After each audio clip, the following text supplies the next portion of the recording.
Too late.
All right, howdy, folks. Welcome back. I told you I'd be back. All right, that's China getting their ass handed to them. All right, let's get started. Here we are, March 26th, 2024. As you can see, it's been kind of a quiet day on the sun here. We have a little few pops, spits, and sputters, but a lot of the activity has died down. That bigger object with its trailing satellites and stuff has passed. Maybe small little ones, here and there, but it's died down for a little bit, so not much to really report on there. So not much to really go through. So let's move on over to the solar ham now and zoom in on this.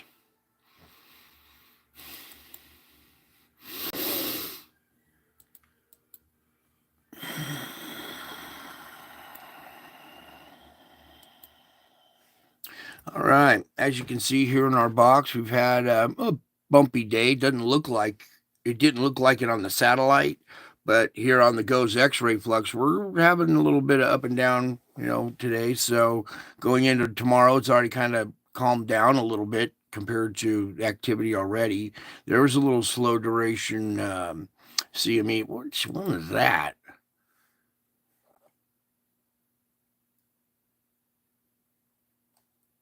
Oh, that right there, maybe. No, that's at the tail end. Oh, it's this one, maybe. Yeah, I think it's that one. All right. Anyways, back to the solar ham real quick. So just one small little event, not much. That thankfully, because we don't need to be taking on any more energy. All right, way too much as it is, and we're already seeing the side effects from it. So currently, here we are, X flare potential 25%. That's, I would say, maybe even a little higher potential still. M flare still 75%. We had the one M4.4 today. I guess they're counting this one right here as the 4.4 in the middle there. So coming down here, you can see we still got our sunspot regions. 3615 still beta gamma delta. That's the big spread out multi-core one. This is the one that was really spitting stuff, really, is the 3614. So, but it's not beta gamma delta. They actually hooked up together. These two sunspots created a big X flare. All right, let's slide on over here to the KP index. All right. We had that big spike yesterday. And then after that, a lot of energy that we absorbed. It came down a little bit, little burp, climbing back up a little bit. So we have been taking on a little bit of energy here. It tapered off for a minute down to here, but climbing back up out of it again. And as you can see here, our auroras nice and light right now. Okay, they're very dim, so that's good. We're not taking on a bunch of energy at the moment. Okay, let's all right, let's go over here real quick and top this article. A fairly quiet day overall with the sun-earth environment, at least compared to yesterday. Solar activity during the past 24 hours was at moderate levels. 3615 produced the strongest X-ray event today. Aha. 3615 produced the strongest X-ray event today. An impulsive M4.4. The larger sunspot cluster continues to evolve as it moves southwest. Some separation was noticed between the lead and the trailing spot clusters. Moderate flaring will remain likely in the short term with lower chances of strong X flares. A number of minor C flares were also detected around 14, 19, 21, and 22. The solar wind speed continued to gradually decrease, and it is currently moving past our planet around 630 kilometers per second. This is down from over 850 kilometers per second yesterday in the wake of the CME passage. Now, in the wake of the CME passage, in the wake is like a calm spot. We'll talk about that here in a little bit. The BZ component of the interplanetary magnetic field, which we know as the IMF, has been, for the most part, stuck near neutral or in positive north territory as before. Okay, stay tuned for more. Wait, really quick here. Early morning, geomagnetic activity has been at quieter levels. Okay, here's our little spike on the KP. There's your 8. Okay, that's a pretty high KP. It wasn't a long duration event, but I want you. Can we have this a little larger? Oh, good, good, good. I want you to think overall how much energy. See, this is at 4 right here. This is no slouch right here at 4.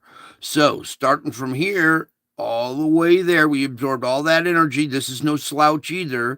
So, we took on a bunch of energy before the big one.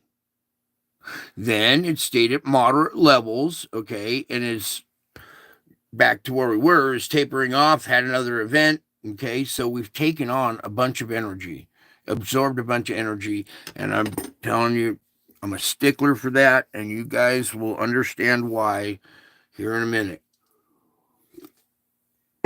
All right. 3615, still smashed out, still spread out, a lot of positive negatives in there. Could go this way, could go that way, touch this way, touch that way.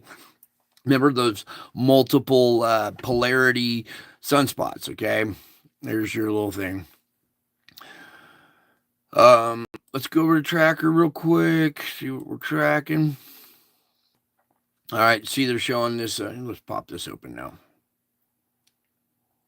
Thank you all for coming tonight and spending some of your time with me here while we're waiting for this thing to open. Gotta apologize a little bit for last night and the profanity, but there's still a fire alive in there. And I've been praying all day. Oh my gosh, it's been a hellacious day. Anyways, we'll get to that in spiritual report. Back to this. You see our CME or shockwave at least heading away from us. Not we're not even clipping it. Maybe. I take that back. Look at this. Very weak. All right, so we might get slight little, not too much though. Sliding over, yeah, see, they're not expecting much on this chart, so we can move on. Oh boy, do I got some more for you guys tonight, though. You guys are gonna trip. All right, here we go. Chance of flares today, although it has been mostly quiet. Let me zoom this in just a tad bit more for you folks. There we go. Although it has been mostly quiet for the past 24 hours, 3615 poses a continued threat for strong solar flares. The giant active region, an unstable Delta-class magnetic field that harbors potential energy for significant eruptions. NOAA forecasters say that there is an 85% chance of M-flare. See, that other one said, what, 75? And I said it should be a little higher. Look, they're saying 85, all right, and, of M flares and a 25% chance of X flares. I think that should be higher just because of this sunspot. And this one too, all right?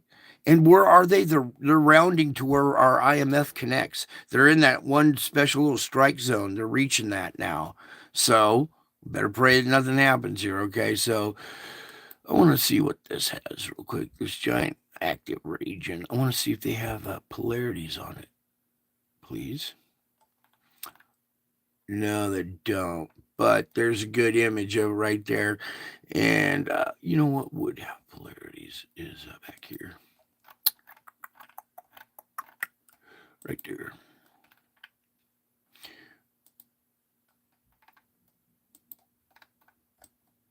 No, come on now.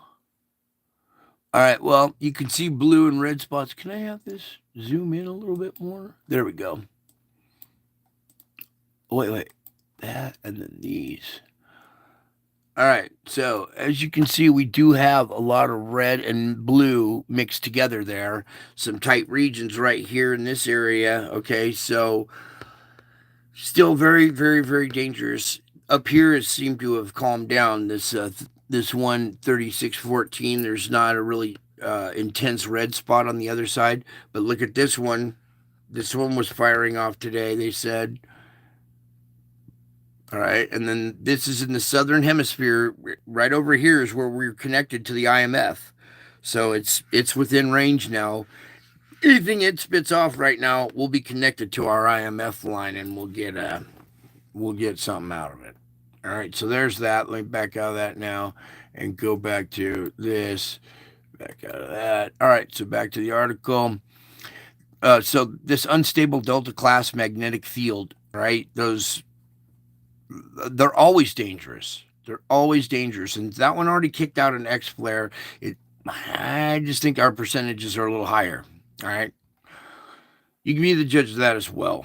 A sharp reduction in cosmic rays. Now, listen to this part. Astronauts on the International Space Station got a break from their daily dose of cosmic rays on what? March 24th, when radiation levels suddenly dropped more than 14%. What happened? A coronal mass ejection, CME, swept the radiation aside. Well, it's actually the eddy that's behind the shock wave. Remember we saw, where was it on this? Can I have this just up a little bit? I need an example for you guys just real quick here. All right, even though this one right here, you see the blue area right behind here. Give me this full screen, please, Lord.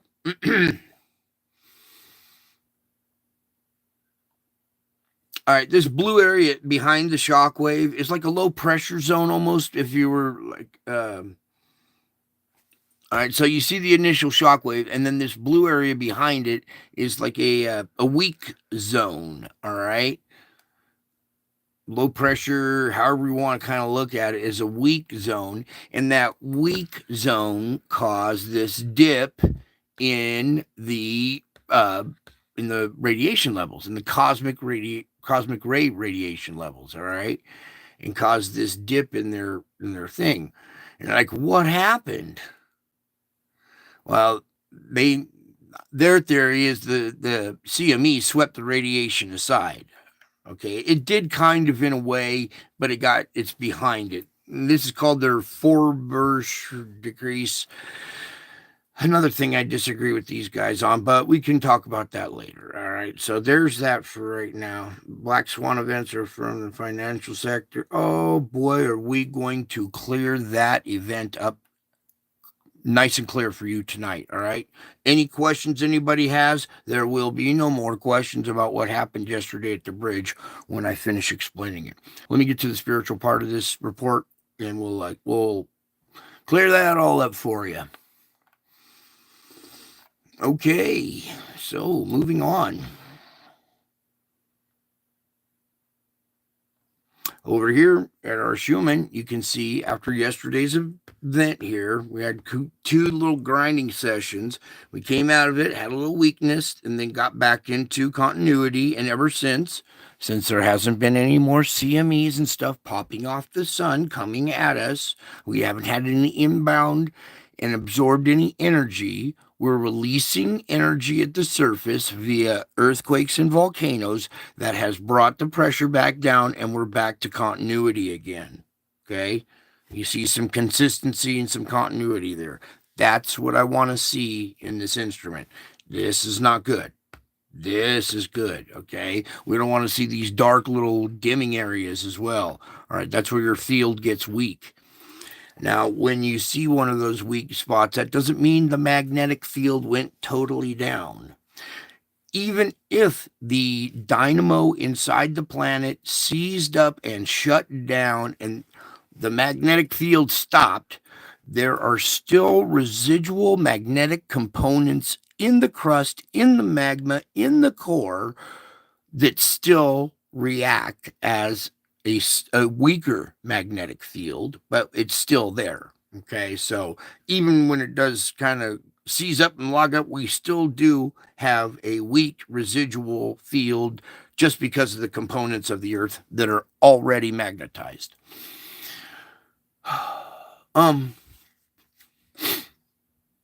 Yeah. So smooth sailing for a minute. That's good. Now let's get over here. Pretty soon we're going to be switching up on this instrument because our polar vortex, we're going into springtime, and in the summer it'll be gone. All right, it'll be full blown at the southern hemisphere.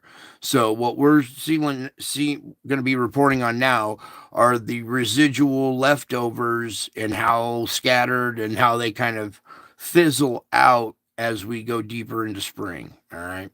So here we are, our main vortex right here, got kind of a little bubble growing on it, but kind of smashed down. All right, there's no secondary vortex over here anymore. All right, now we've got our little secondary vortex is kind of double bubbled here. All right, over the Atlantic and Africa there. Okay, so we're seeing some changes. All this stuff is moving away from the poles, pulling down. All our vortexes are splitting up, moving further south, losing strength and organization now. Okay, you can see this band here coming off the equator, going up across or over India and into China still. Now, this is way up at the stratosphere, polar vortex height. All right. Let me get over here real quick so you can see we got this little sub-vortex now that's no longer up here causing, our ridge of low pressure, whatever. Now we have a different setup down here where it's guiding stuff from across the North Pacific, kind of keeping it nice and straight in line and right across the United States. Some of it's peeling off and coming back down into Mexico right there. But it goes right back out and circulates right back in again. So we got a big change. Our vortexes are, collapsing and changing drastically now as we go through transition. So let me go show you the bottom of the planet now, the southern hemisphere, and their vortex. See how this one is increased in strength and organization, and it has its own little small sub-vortex. These two vortexes were fighting for dominance a little while ago, and now it's clearly this one. Okay, little triangle shaped, but it is getting more organized. Whoops, so weird on the bottom of the planet. You see something else kind of going on south of Australia here. Sorry, the planet's upside down, but right there, and then we'll. Oh my goodness. The pole flipped. All right, there we go. So that's our polar vortex setup now. All right, it's changed. Now let's come on over and start dropping down to the transition level. Now check this out. This looks more like the transition level than it does the vortex level. So when we come down to transition level, look at how strong and organized stuff is down here. Okay. And it's taken all this air. Remember, it was causing a big ridge right here. The vortex pushing backwards here caused stuff to shunt north and south. Now we have a more even flow now. Okay. Get a little S effect reaching down and up again in the transition layer. Okay. Oopsie. There we go. Transition layer. Now let's go to our upper jet stream. Okay, see the correlation? It's bringing concentrated, winds and stuff from the northern Pacific right at, Oregon, Northern California. Well, pretty much all the West Coast right there. All right, dips down into Mexico, comes back up through Texas and right across that part of the country. You see this white intense area? That's where we got to watch out now.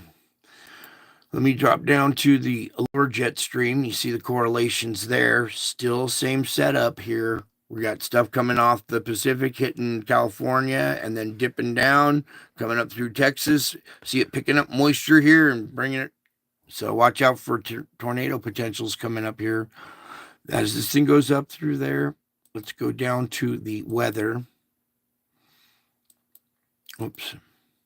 All right, you can see this big storm still wrapping up, and it's still got this little tail that's striping right up through here. As this storm approaches the Pacific Northwest, that's got some good organization to it at the surface there. We don't not right at the surface. We're up where the storm is, just a little bit up. Here's your next storm lining up out there. So spring is here. And, just because it's spring doesn't mean we don't get storms. So, all right, let's come on over to the particulates. I want to take you to the sandstorm. Come on with me to a sandstorm that is out of control. 4-month-long sandstorm, 5 months now, I guess. Look at it's reaching up into, look at how concentrated it is up here at the Mediterranean. Crossing the Mediterranean and going into Europe here. All right, so ships that are in the Mediterranean right now they're probably blinded in a big old sandstorm at sea in the springtime. Nuts. Absolutely nuts. Let's get our wind currents to see how this is impacting it. This circulation up here is causing stuff to be pulled up. Let's come on over here. We got still one in Saudi Arabia, lighter. This one over in China has definitely lessened in intensification. All right, so there's your sandstorm report.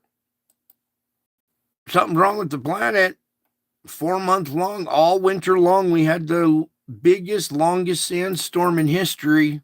Goes unnoticed on the news. But that's okay. You guys will be noticing soon. That makes you smarter than the average bear. All right, there you go. Now, let's come back over here, pull up some SO2. Okay, who farted? Let's take the wind off of there too. There we go. All right, start checking out some pressure. All righty. Bleeding out on one side, clear on the other. Still pretty dark over here.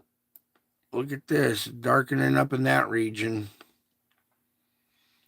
Okay, this one's pretty strong too. See? Get it? See? Uh-oh. Oh. Well, looky there. I'm not even going to say anything. I'm going to let you guys just kind of look at that for a minute while I take a deep breath. Wow. Okay, apparently pressure is on the rise.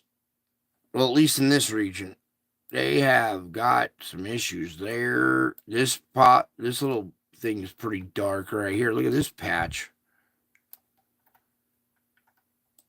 Yeah, it's got black in it. All right, when I start to see black on the map, especially like this new spot, it's not new, but it's just like newly intense. And where is this? This is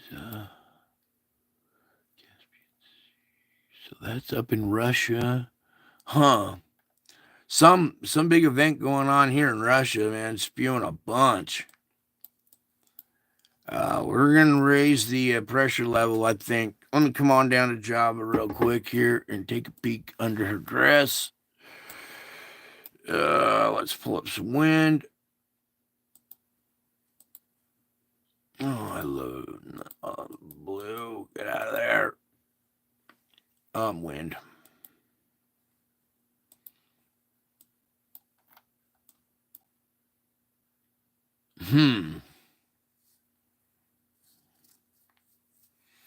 Our winds are kind of inbound. It looks like they're trying to shove this back onto the island. Yeah, I guess we just got drifted off the island now that winds have shifted, but it has lightened up, okay? But it could be because a lot of it got blown out to sea and is now, the winds have changed and trying to blow it back in a little bit. We'll get to this little region during the earthquake report here in just a second too.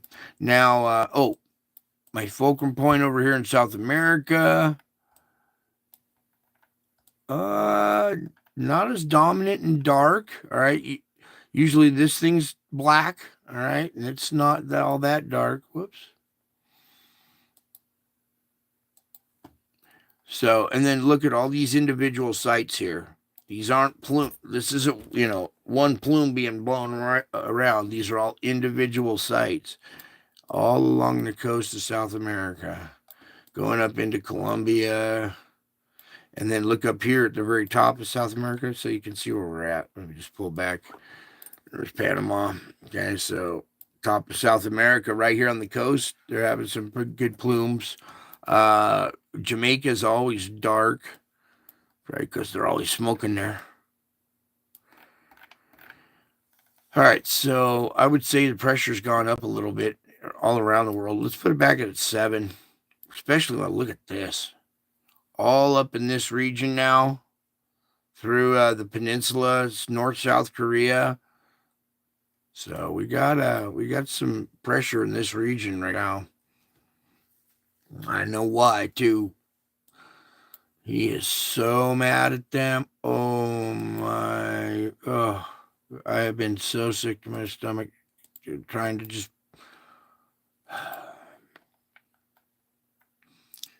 I pray for God, his broken heart, man. He's amazing what he's doing. All right, so there is your pressure report. Let's get on over to the earthquakes now.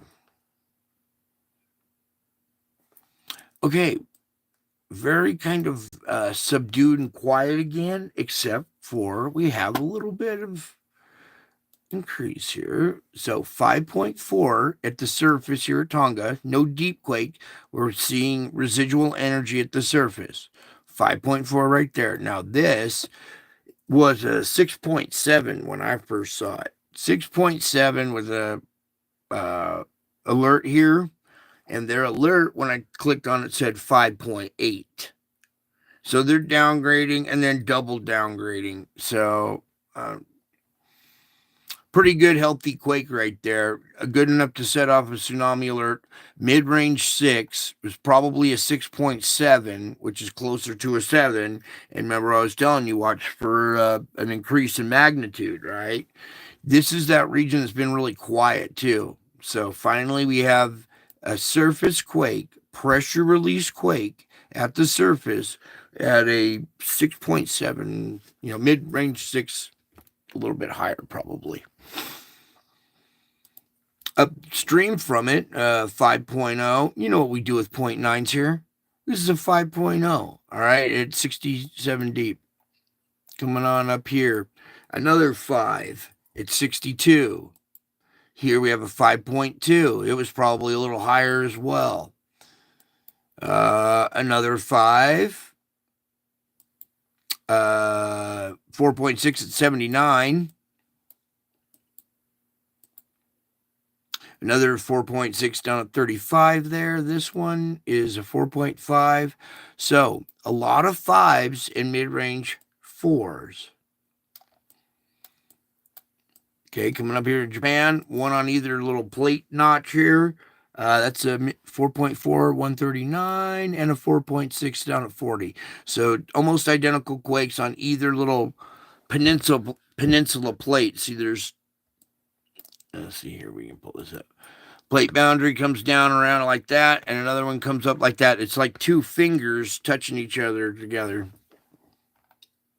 Docking.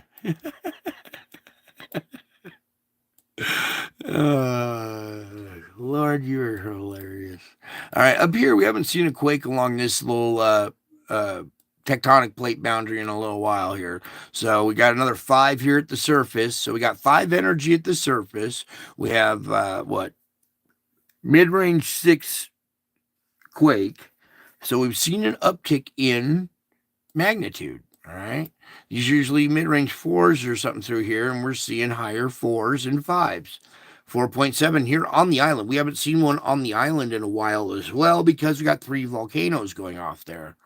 So 3 volcanoes plus a 4.7. That tells me a lot of pressure is around. Okay, now came over here, a little mouse fart. Let's get to the main event. Just a little while ago when Marf was on, we had a flurry here off the Juan de Fuca, starting with a 5.7 with a tsunami alert. Okay, let's open this up real quick. I just want you to check something out. The reason why I opened this up, because they said 5.7, right? I know it says 5.8.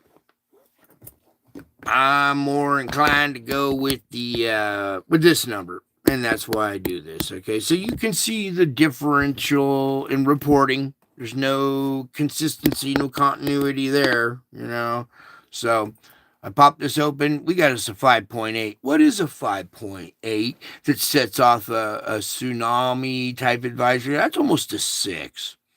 I would almost call that a 6, right off the coast of Oregon right here in the Juan de Fuca. All right. It was a strong enough quake to set off a 4.4 at 10, a 4.1 at 10, a 3.5 at 10, another 3.9, a 4 at the depth of 10, and up here, a 4.8 at a depth of 10, almost a 5. So we got almost a 6, a 5, and a bunch of mid-range 4s that all happened within an hour of each other. So 1, 2, 3, 4, 5, 6 quakes there. Actually 7, because there's one on the opposite plate. That's the same energy in the region. It's just on the opposite plate. Okay. 3.0 there down at a depth of 10. So we had 7 quakes right there. Ow. Ow. Hang on just a second, guys. All right, so we had 7. Ow. 7 quakes there. And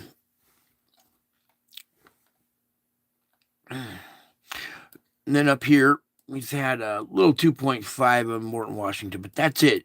I was a little concerned when I started seeing this energy. That usually can transpose down into the into the San Andreas here, okay? Now, for right now, it's calmed down and quieted, and we may have just had our energy release right there, and that was it. But that also could travel down the fault line here, okay? I would expect to see something maybe right here at the fulcrum point within between the ranges of 5.8 to 3.5 or something like that. So a mid-range 3 to a 6 possibly in that region here, working its way down. All right, I pray that doesn't happen. It looks like it may have just snubbed it right here. In fact, what we should do this real quick. I need to take a peek at the geysers because it's another relief site, and you can see that it's got a healthy little swarm going on there. Let me take out the mountains there and go to there you go. Now you can see healthy little, they're all small quakes, but it's doing its job. It's relieving energy at that juncture right there, and know how not much makes it past that. All right, small. These are all little microquakes. Okay, so we take off that. We go back up to our regular quake status. You'll see most of the energy stopped right there. All right, so hopefully it stopped there. The potential is still there for at least anywhere from a 3.5 to a 5.7, possibly 6. Still possible. I don't think it's going to happen, but it's important that you understand how this works and you see why that possibility is there. All right. I think by the looks of it, let me pop back over to this topographical. I don't like that view. All right, there you go. By the way this event unfolded, it looks like it was just one big energy release really quick all at once in one area and then stopped. So I haven't seen anything residual afterwards. So it looks like that may have been it right there. But let's just be careful and be aware that the potential is there for a mid-range 5 to 6, maybe anywhere along here. So, but all in all, looks quiet. So I think we may have dodged a bullet there. Down here at the Cocos Plate, just a couple of little small ones, 4.7, 4.3. Here our fulcrum point, 5.2. Another 5 right there. Another 5.2 out here on the mid-Atlantic, 4.4. Okay, so quite a few 5s. There's not a lot of quakes, but the ones that are out there are all 5s and mid-range 4s. Oh, yeah, we forgot to do this. Fulcrum point, 4.6 down at 215, and over here 4.5. So a couple of mid-range 4s right through there. Might see another mid-range 4 around Greece or something. Oh, down here real quick. Off the coast of Java and Sumatra, but it's on the opposite plate, okay? It's on the other side of the plate boundary. This is where we're seeing a lot of our pressures being released via earthquakes, volcanoes, right? Here's another pressure release just off the coast here. It's a 4.6 at a depth of 10. So a surface quake, mid-range 4, plus the volcanic activity in the region, all right? Let's get on over to the volcano report.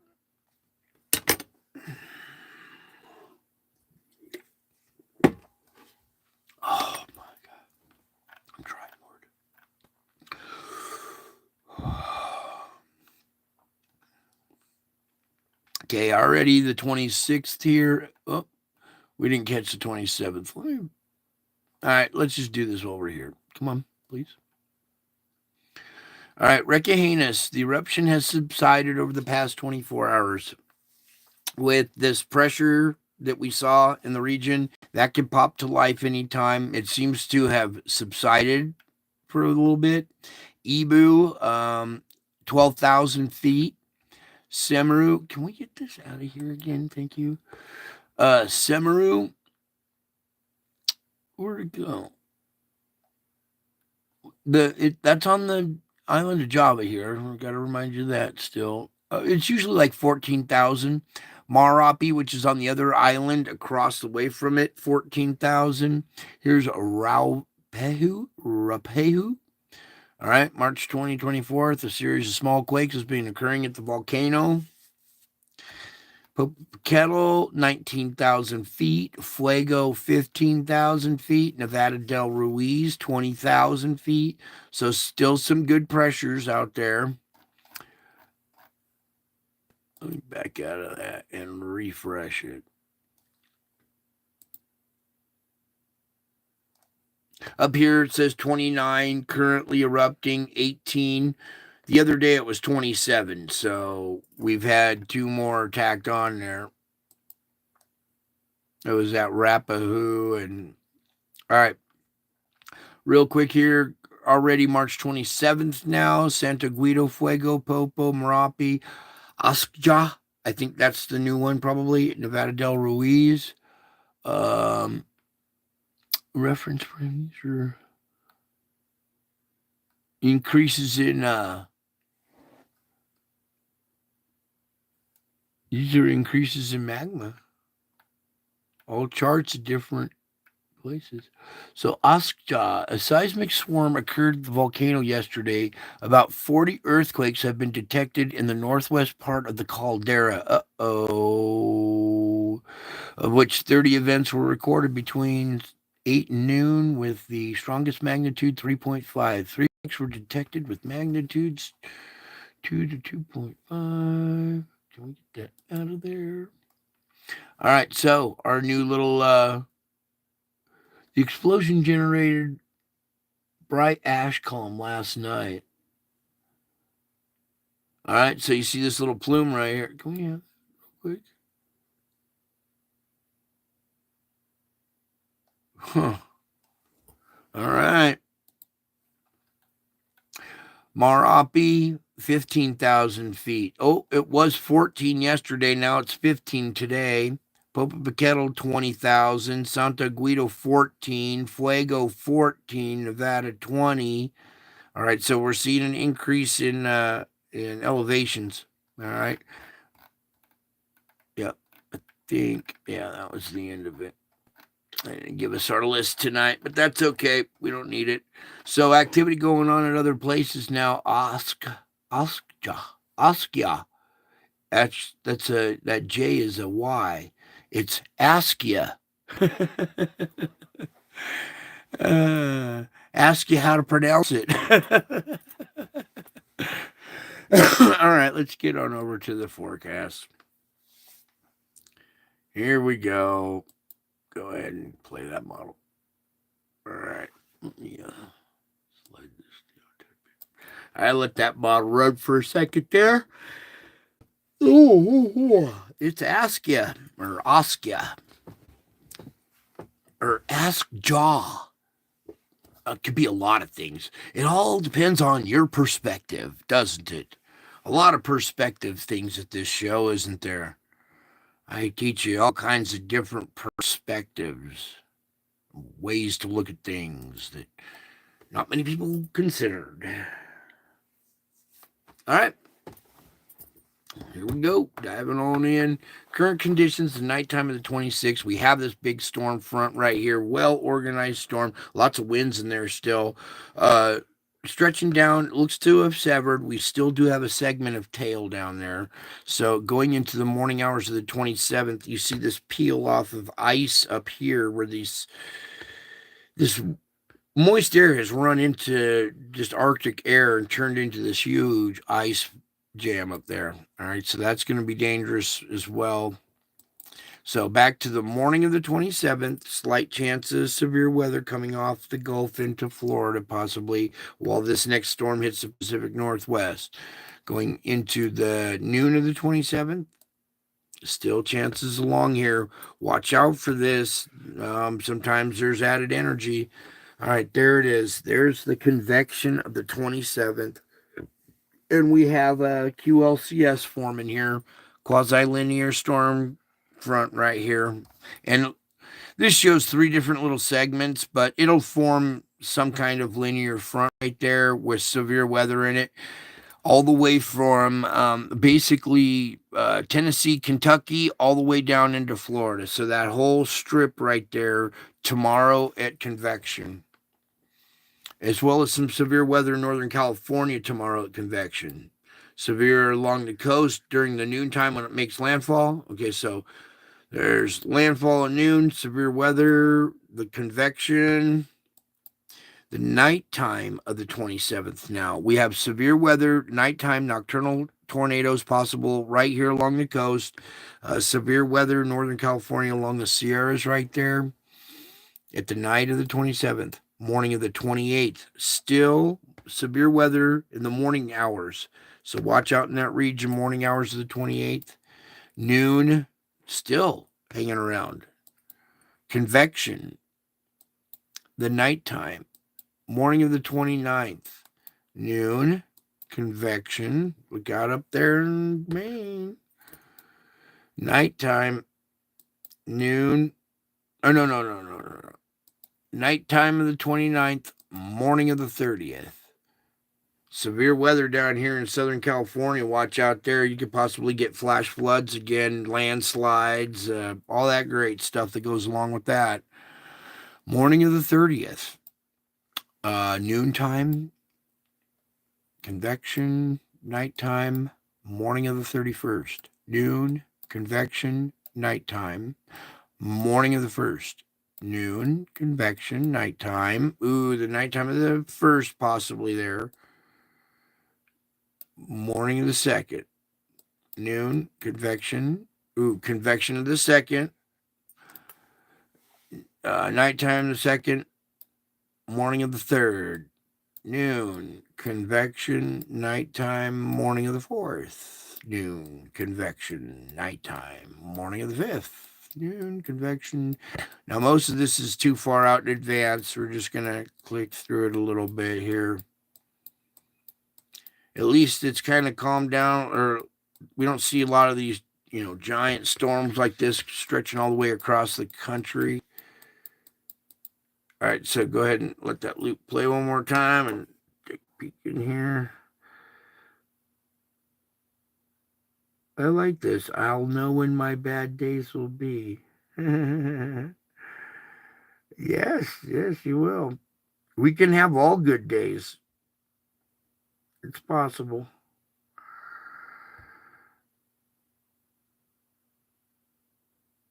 Oh, I'm going to pray for everybody's symptoms right now. All right, Lord, please relieve all my audience's symptoms. They're here for relief. All right, so that big event right there is our main concern. We have this storm that comes in on the Pacific Northwest, drops down a little bit. But anything after that is kind of up in the air for right now. So, all right. That's the end of our solar, all the good stuff report. Now we can move on to spiritual report. And what are we gonna do? Oh, that's what I was gonna do. So, tonight, before I do a reading, I want to let the audience kind of pick out something they want me to pull up and show, like something from my channel. Do you want to see the angels? Do you want to see the clouds, the faces in the clouds? Do you want to see the Revelation 12 baby? Just think about what it is that you got questions about, or you want to see again, or want me to explain again, and while I kind of gather my stuff for the spiritual report. So you guys got a little 2-minute delay or whatever. So while that 2 minutes is going by, I can faces in the clouds. Okay, that's a good one.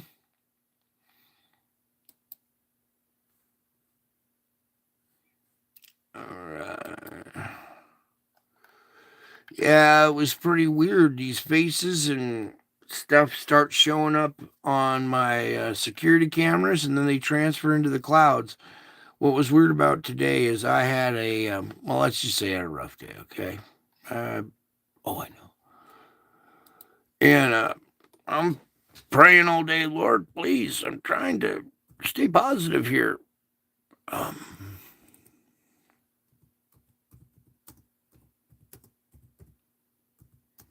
and we were talking about staying in the spiritual, as much as you can during the day. But unfortunately, you do have to deal with the physical realm, okay? And it's so nice being in the spiritual realm and peaceful and at peace and calm that when you have to snap back into the physical world and deal with the realities of this place, it's very heartbreaking, depressing. It can be irritating and stuff, and I struggle with that. Some of you might be struggling with the same thing. All right, let me get the volume going here real quick. So let's move on to the spiritual realm. It has now moved into the clouds. Can you show us the pics of the faces in the clouds that follow me everywhere I go. Straw bales? One day I went into the store and the sky was looking weird, so I started taking a couple of pictures here. This is what it looked like before I went into the store. And when I came out of the store, there was this giant Grinch face sitting in the sky. If you can't see it, here's his eye, his other eye. Here's his nose right here with the little nostrils. He's got that short stubby nose with the nostrils you can see up. Here's his little smirk. Oh, yeah. I know what you're talking about. So this face right here is the Grinch. And I took a ton of pictures of this. I know what you're talking about, Southern Grace. Down, and you can see it here. And right here, it starts to become more and more defined, more and more clear. Okay. So as we scroll down, it's getting, more and more defined here. Then, as we keep going, you'll see that the Grinch starts to grow horns here. You can see in some of these pictures here, I'll go down another row. There we go. You can see here that the Grinch, his face now, you can make out his puffy cheeks now and his nose a little better. But now he's starting to grow horns. So we got the Grinch growing horns. And if you look at this last image right here, it's starting to turn into a dragon face. And if we scroll down one more here, you can see over here, it's turned into a dragon. This one's a little bit bigger. It's hard to see. But the Grinch is now turned into a dragon face. And maybe I'll just try this real quick. All right, so actually what we could do is kind of go over to where I have the actual pictures that I took. So let's just go right to that, and we can go through some of these real quick. So today I'm struggling, right? I'm praying, Jesus, please help me through this. Things impact me like 10 times harder than they impact most people. It's hard to describe. So I'm praying for relief. Jesus, help me. And these faces in the clouds are all over the place, right? And they're mimicking me. They're mimicking like my face, pouting and sad and this sorrowful little face. And I'm like, that's not the face I'm wearing right now, And I look in the mirror. It's not the face that I'm wearing, but it is the mood that was in my heart at the time. And these faces in the clouds are mimicking what my heart is feeling. And I'm like, whoa, this is trippy. So here, let's go to this one real quick. There's the big bad wolf. Can you see it? And then it turns into that one demon face that we've seen before. All right. And that's a series of I think it's 4 pictures that I took. And you can see the big bad wolf huffing and puffing. And then it grows, his ear grows bigger and turns into that demon face with the horns. All right. So take a minute to understand the big bad wolf is here.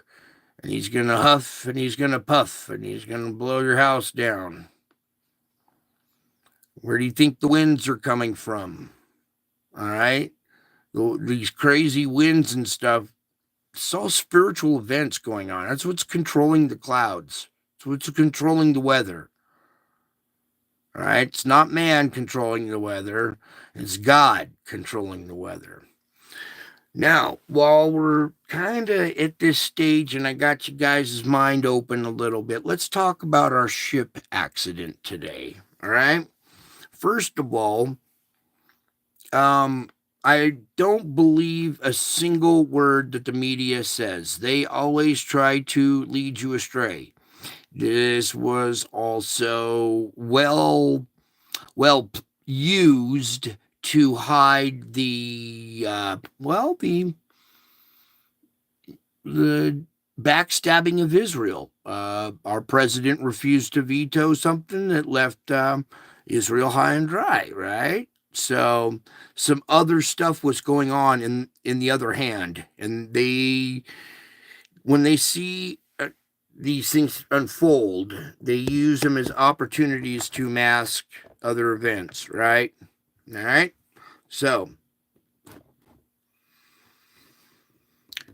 how do we put this? No matter if it was an accident or if it was a terrorist attack or it doesn't matter what it was still an act of God. All right? God is working through people right now, right? So, if God is working through people, the people who worked on the engine or on the electronics or at the helm, something happened there, right? Nothing happens by accident. There are no fucking coincidences. Get that through your fucking heads. There are no coincidences. Everything is done on purpose for a reason with a message. There was a message in that event that screamed loud and clear, and everybody missed it. And what's kind of disappointing is I like to float around from room to room and check out the chat rooms and stuff, right? And you would have been disgusted by people's response to this event. Let me ask some of you audience members, and I want you to be honest about this with yourself. Okay, you don't have to answer me. I already know how you feel. But I need you to be honest with yourself. How many of you found that entertainment? How long did you watch the replay? How many times did you see the bridge fall? How many hours did you dedicate to watching that event? Don't do that. Quit getting sucked in. It'll eat away at you. All right? And they know that. And they play on that. They're counting on that. They want you to focus on that so you won't see this. See, what they're afraid of is how did the electronics just suddenly go out and the ship just magically drift into the pylon? That's an act of God. Everything on this planet is an act of God, whether it's the will of man and he's doing something, that is God working through that person, letting them practice their will, right? So it's still an act of God. Once you understand that, you'll be able to see everything clear as a bell. Quit looking to the media for the answers. You're looking to the liars that have lied to you the whole time, like they're going to finally suddenly tell you the truth on this one. And everybody gobbles it up hook, line, and sinker. Like it's like they dish up this bowl of bullshit, and everybody grabs their fork and just starts wolfing down on this shit that they're dishing out, and they consume it like it's the truth, like it's the gospel, and then they regurgitate this. Oh, it's so disgusting. Imagine if a dog ate another turd and then threw up that turd. And what do dogs do to their vomit? They return to it. So eating, never mind. I don't want to work you guys too much, but that's what it's like to me. All right. It's very repulsive and very disgusting. And, I see people, a lot of things, though. Oh, here, let's keep moving. A lot of things said in the chat rooms, thoughts and prayers, thoughts and prayers, thoughts and prayers. Yet I didn't hear many prayers. It's just this term now. There was nobody out there on their knees going, please help find those people. Very few. It's just this term. Well, when it's just a term, those prayers don't get answered. They're just thoughts. They're just prayers. It has to be sincere. All right. There's this event too. All right. I showed you a wolf turning into a demon. I am showing you Jesus turning into a lion. And these events took a long time to unfold. It's hard to take all these pictures and hold my camera up. I can't cheat and pull my camera down, or else it stops doing the event. I have to be in pain in order for these things to unfold. The other day, I have my whole body right now is in excruciating pain. Therefore, this stuff is all over in the clouds wherever I go. On days when I'm not in such pain, it's not so intense. But what you're looking at cost me dearly. And that's why I keep bringing this to you, because it's so important. It cost me dearly, and it's so important that you guys understand these are real images, real cloud. All right. This mountain here in the foreground, I was just homeless a few months back, and I got dished at the base of this mountain. Living homeless in the bushes out here at the base of this mountain, I knew I was going to be okay. All right, so there's a rattlesnake we killed. You guys want to see that one? I posted that in the community. YouTube will probably trip. All right, so other faces in the clouds here as well. Now, I'm just a normal guy, okay? I'm just your average dude. And all of a sudden, this weird stuff starts happening. It seems too wide to get some kind of evidence of it, right? That's why I'm recording these things and capturing these pictures, and these entities follow me around everywhere I go. Not just this, there's UFOs, there's demons, there's all kinds of wonderful stuff that follow, watch, and study my every move. I have no privacy. My whole life is on display in the clouds. Thank God you guys can't see it, because it's so embarrassing.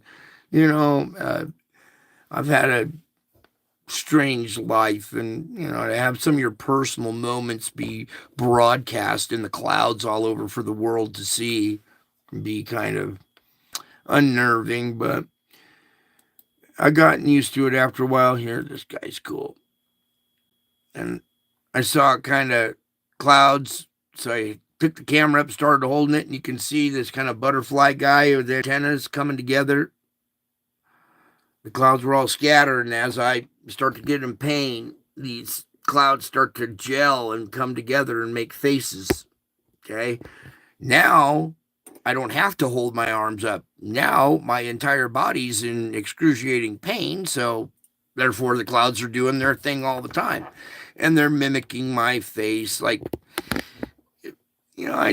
have a shattered hip and it hurts. And sometimes when it hurts, I'll grimace and, it just copy my face in the sky of me grimacing in pain. And it's like constant reminder, like teasing me. I don't know. It's just hard to deal with.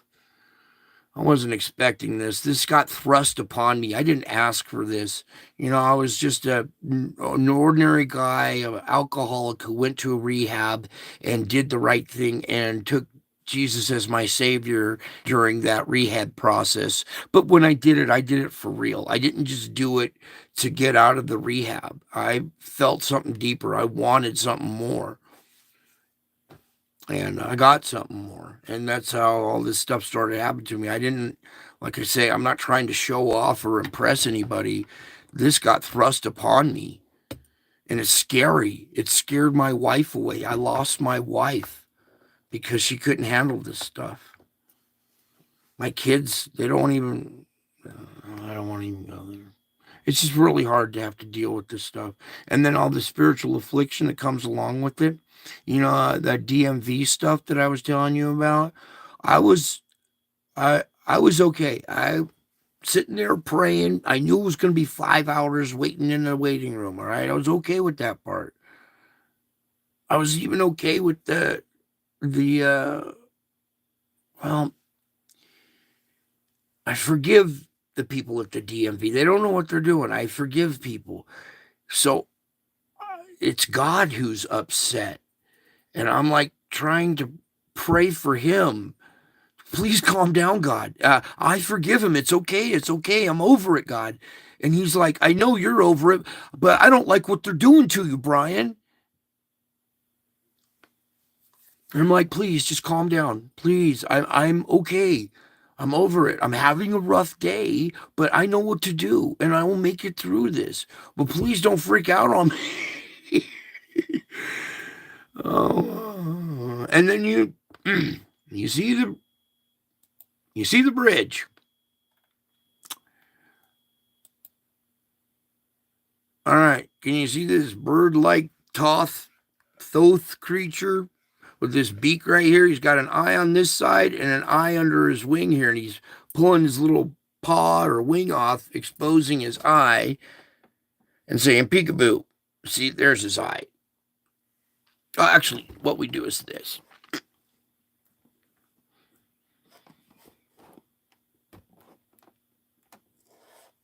All right, so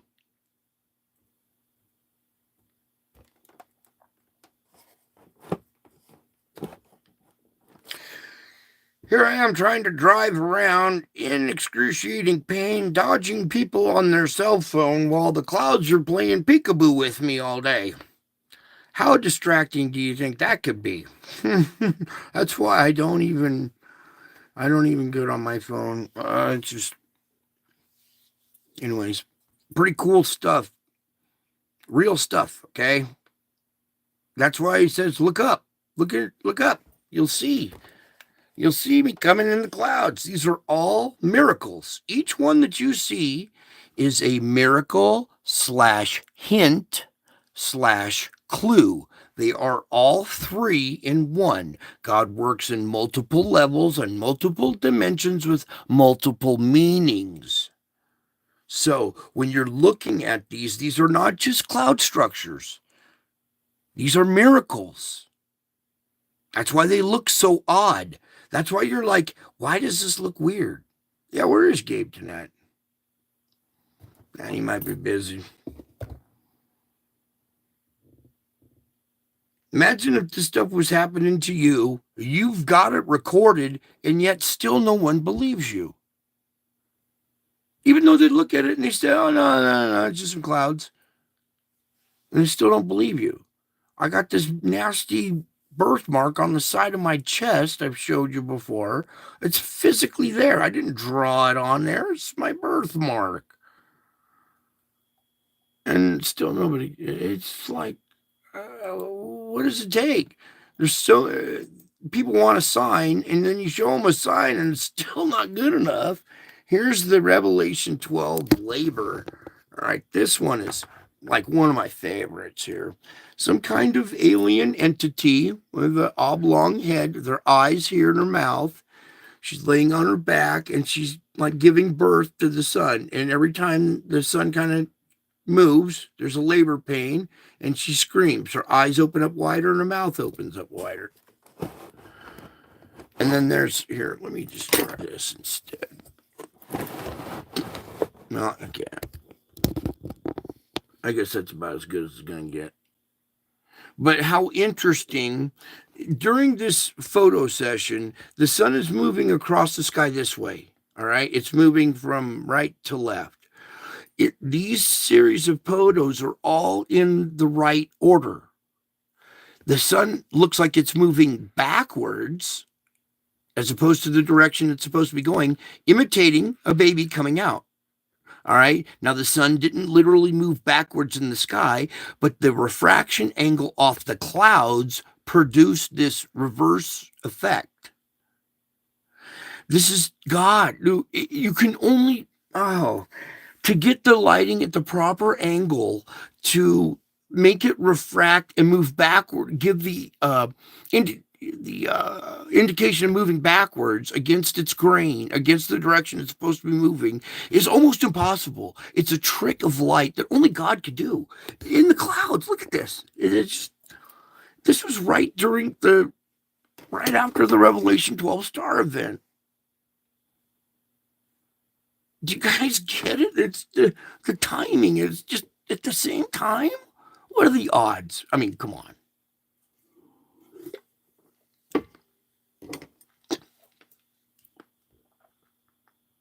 Last evening, there was a face in the clouds, and by the time I drove to the top of the knoll outside Walgreens, there was so much stuff in the foreground, I couldn't snap a pic. You know what? I believe you. I have stopped snapping pics now because they will dissipate by the time I get my camera out and unload it and hit the dot and get it into frame. It will have changed and dissipated. So now I just basically just watch them and study them more. I mean, I can't document them all. I would be getting in an accident driving around with my phone out the window going like everybody else. And that pisses me off. And I can't be doing the same thing that pisses me off other people doing. Now, this one's kind of interesting here. This is like some kind of cartoon character with a big nose coming out and big old ears, okay? And there's a cartoon mouse like Jerry sitting on top of his head, and he's grabbing his eyelids and pulling his eyelids up and forcing this character to see something. And when he opens his eyes up, his eyes light up, and then he sees something and his tongue sticks out, okay? This is like out of a Tom and Jerry cartoon or something like that, but it's a reference to having eyes that see now. You had to be forced. Somebody had to open your eyes in order for you to see. And then once you saw, you were kind of shocked and your tongue kind of hung out for a minute like, huh? I don't believe what I'm seeing. But that's what's going on in this one, okay? This guy.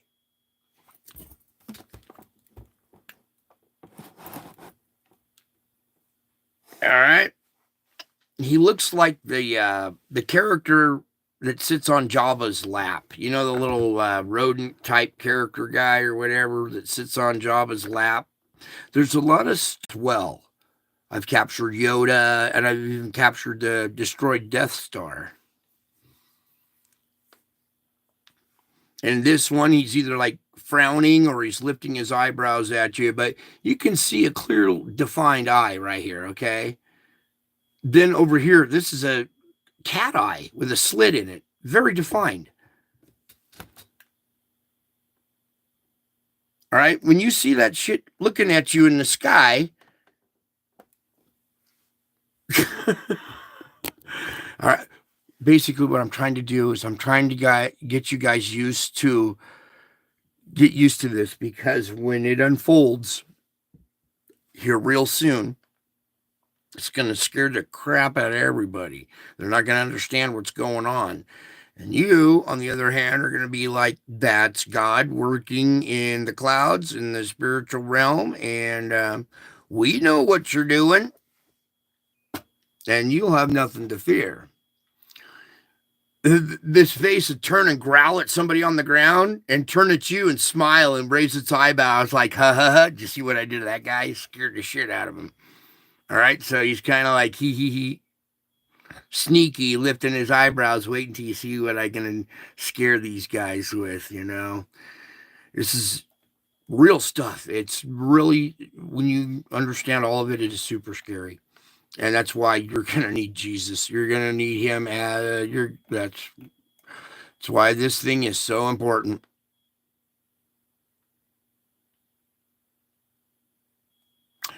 Let's cover some more. Oh, let's do the Star Wars one. And I didn't understand it for a long time. What was going on with this one? And until finally God revealed it to me, and I thought, why is Star Wars part of this theme? Well, there's a war in the heavens, right? It tells you in the Bible. You want to see some angels as well? Okay, yeah, we'll get some angels up there too after this ad. Don't let me forget the angels, okay? About Rebecca. Don't ask your doctor about Rebecca. He'll say, I make tons of money off of making or prescribing it to you, and you don't need it. That's what he's going to tell you. The truth. Right.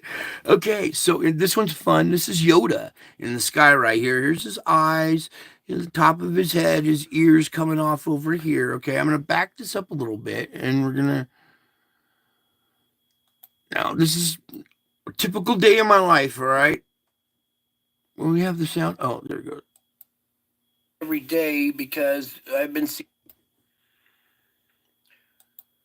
Howdy, folks. Welcome back. So here we got you at April 20th, and I've been taking pictures 420 because I've been seeing these events unfold in the sky every day now. So I've been getting lots of pictures and not even enough time to process them yet, but here we go. So this one I saw unfolding when I was driving, and I couldn't take a picture. Yoda from Star Wars? So I squeezed off as many pictures as I could at this Maybe when you see him, you'll recognize him. Start zooming in, pulling it over a little bit, and but it's a little too far. Wait, let me go back. Maybe some of you coming in, pulling as I could at this stoplight, and we're gonna start zooming in, pulling it over. All right, right about there. Well, let me go just a tad bit further. Where's my mouse again? A little bit. All right, there we go. There's a good shot of it. All right. You can see many people in this photo. It is multidimensional. There are so many faces in this. It is nuts. All right, but for the moment, here's an eye, his other eye. He got chubby little cheeks, his stubby little nose, his stubby little chin right down here into the power lines. Big old ears that Yoda has come off. Here's his wrinkly head right there. Another ear coming off. Right here is Yoda. Yes. Mm-hmm. Then, if you tilt your head to the right, maybe 15 degrees to your right hand shoulder, and if you change this eye to just a little bit lower, this eye and this eye, taking out the top of Yoda's head, it's a gremlin. It's a mogwai from the movie Gremlins before you pour water on them or whatever, or feed them after midnight. So tilt your head to the right. You see the mogwai right there? Then you add the top of the head and shift the eye a little bit. It's Yoda. There are multiple faces in multiple dimensions, all sharing an eye with each other. That's how God does these faces, and that's what makes his style unique that nobody else can copy. There's an eye here, an eye here, nose, and another face forming right here. Once you kind of get used to seeing how this stuff works, you guys are going to see sets of eyes in your clouds all over the place. Sets of eyes watching you. Two clouds that are almost, almond shaped, same in size, directly opposite each other, looking like a set of eyes without the rest of the face. But then you'll see other clouds drop in and make another face. Now, going on right here, is Simba, the cartoon character Simba, the baby Simba. Let me see if we can get just a little bit closer. And maybe some of you see it. All right. Let's see if we can get it a little bit better. But it was his eye. His eye. Oh, man, where'd it go? It's kind of tricky because some of these are at different zoom in. You zoom in a little bit and you see different faces. You zoom out and you see different ones. But there's Simba, the little cartoon with eyes, little nose. See if we can capture it a little better here. Ah, dang wavy lines and stuff. Let me try doing it. Whoops, too much. Right there a little bit.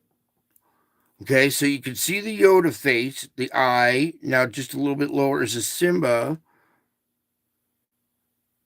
All right, so there are multiple faces. And then when we finish going on through this video, wait until you see there's more. Let's brighten this back up a little bit. But there's Yoda in the sky right there. Yes. And this is like one of these pictures. Oh, come on, camera, really? Too. So if you tilt your head to the right a little bit and make this an eye now, it turns into a gremlin or one of the little mogwais before he's eaten after midnight. So we had this sitting in the sky. Now, I'm used to seeing angels and dragons and stuff, you know, biblical stuff. So this one caught me off guard, and even though it's not part of the story or whatever, it's still in the sky, so I kind of bring it to you. And maybe this is an entity, or there's an actual character, Yoda, that lives out there in the universe or something. What? And this is God showing us this is a different race or something, possibly.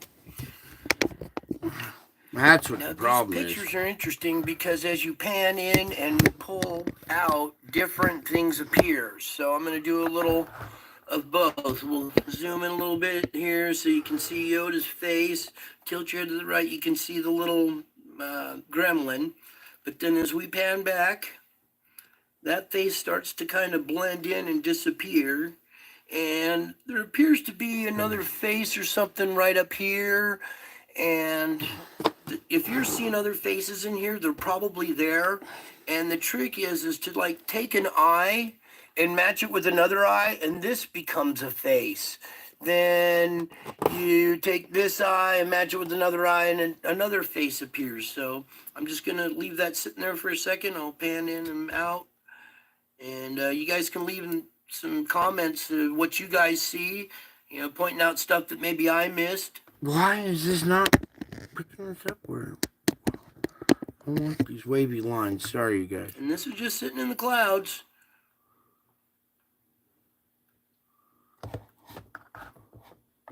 Yep, just look like that until you look at the bigger picture and zoom in, and all of a sudden here's Yoda's face in the sky. Crazy. And that's not all, because at this same intersection I caught another photo. So just as before the light turned green, I hear this, over this way, over this way. So I turn and I see this little curlicue thing in the sky here. So I pop a couple pictures of this. And as we pan back, you're going to see this curvature here is the Death Star, a destroyed Death Star right there. Here's the little radar dish or whatever, the part on the Death Star, and here's the destroyed part and the round back of it. If you can't see it there, I'm going to try something. I don't know if this is going to work, but we'll try this little pop-up image up here. Kind of helps a little bit. Maybe now you can see the Death Star a little better there. Now you know what to look at as I pull this back, pull away. So we got Yoda in one part of the sky and a Death Star in another part of the sky. So after reporting on sun activity for a long... All right, so why is Yoda showing up in the sky? And I'm like, what part is, Star Wars play in this? And it wasn't until I realized, oh, where's that one frame right there? We get him, I guess, pretty good right there. In the movie, Yoda dies and ascends, right? He's an ascended master. He teaches peace. He teaches you must unlearn what you have learned, because you must unlearn the brainwashing that the schools and the media have put in your head. Okay? And I know this stuff. I'm trying to teach you how to do this, all right? How to unlearn the crap that you have learned. You know, they brainwash you. Well, I'm brainwashing you differently. I'm cleaning your brain. I'm not washing it. I am cleaning out the bad stuff that the media and the schools have put in there, cleaning your brain and filling it with good stuff. All right. Yoda is an ascended master who watches me every day. He studies me. He follows me. He watches and studies all of my spiritual achievements. I have ascended masters that follow, watch, and study my spiritual achievements. That's why Yoda's showing up in the sky. It's not Star Wars. He's an ascended master. This being actually showed up in some Chinese artwork thousands of years ago, or 1,000 years ago. This creature, this entity, this is some kind of race, or we're not the only like living things in the universe. There are other entities. This one being a wise ascended master. They portrayed this being as Yoda in Star Wars. Okay, so this being actually existed before Star Wars. All right, and now is watching me and studying me. Every single move I make. Follow, watch, study, follow, watch, study. It's like, it's because of who I am. That's why they follow me. That's why they watch me. That's why they study my style. Ascended masters study my style. They follow me and they watch me because of who I am.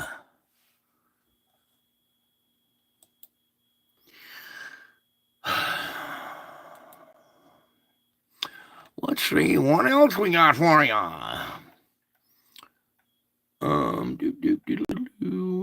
This one was a little different. This is like that Toth bird character. You can see the beak here. And I don't know what's kind of going on there, but it also turns into a wolf face. This will be the wolf's nose. His wolf eyes up here, the nose coming down the. Can you see that wolf right there? Okay, so there's like a big giant wolf face with a bird as part of its nose. Oh, yeah, now the angels too. Yeah, let's get to the angels. Yeah, thank you. So let's go on over. And in my little page, you see that little search bar? Just type in anything you like there, and I usually got some kind of subject on it. All right, let's go ahead and take a peek at this one, because this one's just so awesome. That's not an angel. There's a good chance somebody's trying to hack your website right now. You gotta make... Yep, it's me. Zoom in on it again. Okay, here we go. Howdy, folks. Welcome back. So no. Thank you for reminding me. This is an angel that was captured on my security cameras, and now I've run it through the filter here. So if you turn your head to the right, about 45 degrees, you can make out the head, the hair, the breasts. It's a female, the torso, the waist, the legs coming down here, a wing coming off here, a wing coming off over here. And we'll zoom in on this real quick, because this one's nice and clear that you can. Okay, and this is an angel that was caught hovering in a shaft of light over this sleeping child down below here. So, zoom in on it again. Just excited. All right, there you go. There's a beautiful little angel. Okay, now, I'd rather you explain. I mean, okay, so let me explain here. When you see this stuff, all right, this is captured on a security camera, which is admissible as evidence in court. All right, it's unmanipulated. It's an actual electromagnetic imprint on our cameras. Our new digital cameras can see a bigger spectrum of light than our eyes can. The LED flash that we have also illuminates a different spectrum of light. Thus, you combine the LED with the new type cameras, the whatever you're gonna call them. You can capture the spiritual realm. All right, this is evidence of the spiritual realm. Now take that and swallow hard, because the spiritual realm is real. That's what this shows you. This is just screams the spiritual realm is not fake. Clearer now, because before it was kind of faint, and now with these filters, I'm able to make these images pop a little bit more for you guys, so you can see. Also, you guys are seeing this beautiful angel just here in the background, creeping in the shadows. This demon right here. See this thing? This little kid sleeping. This guy wants to give him nightmares or invade his thoughts. This angel shows up to protect him.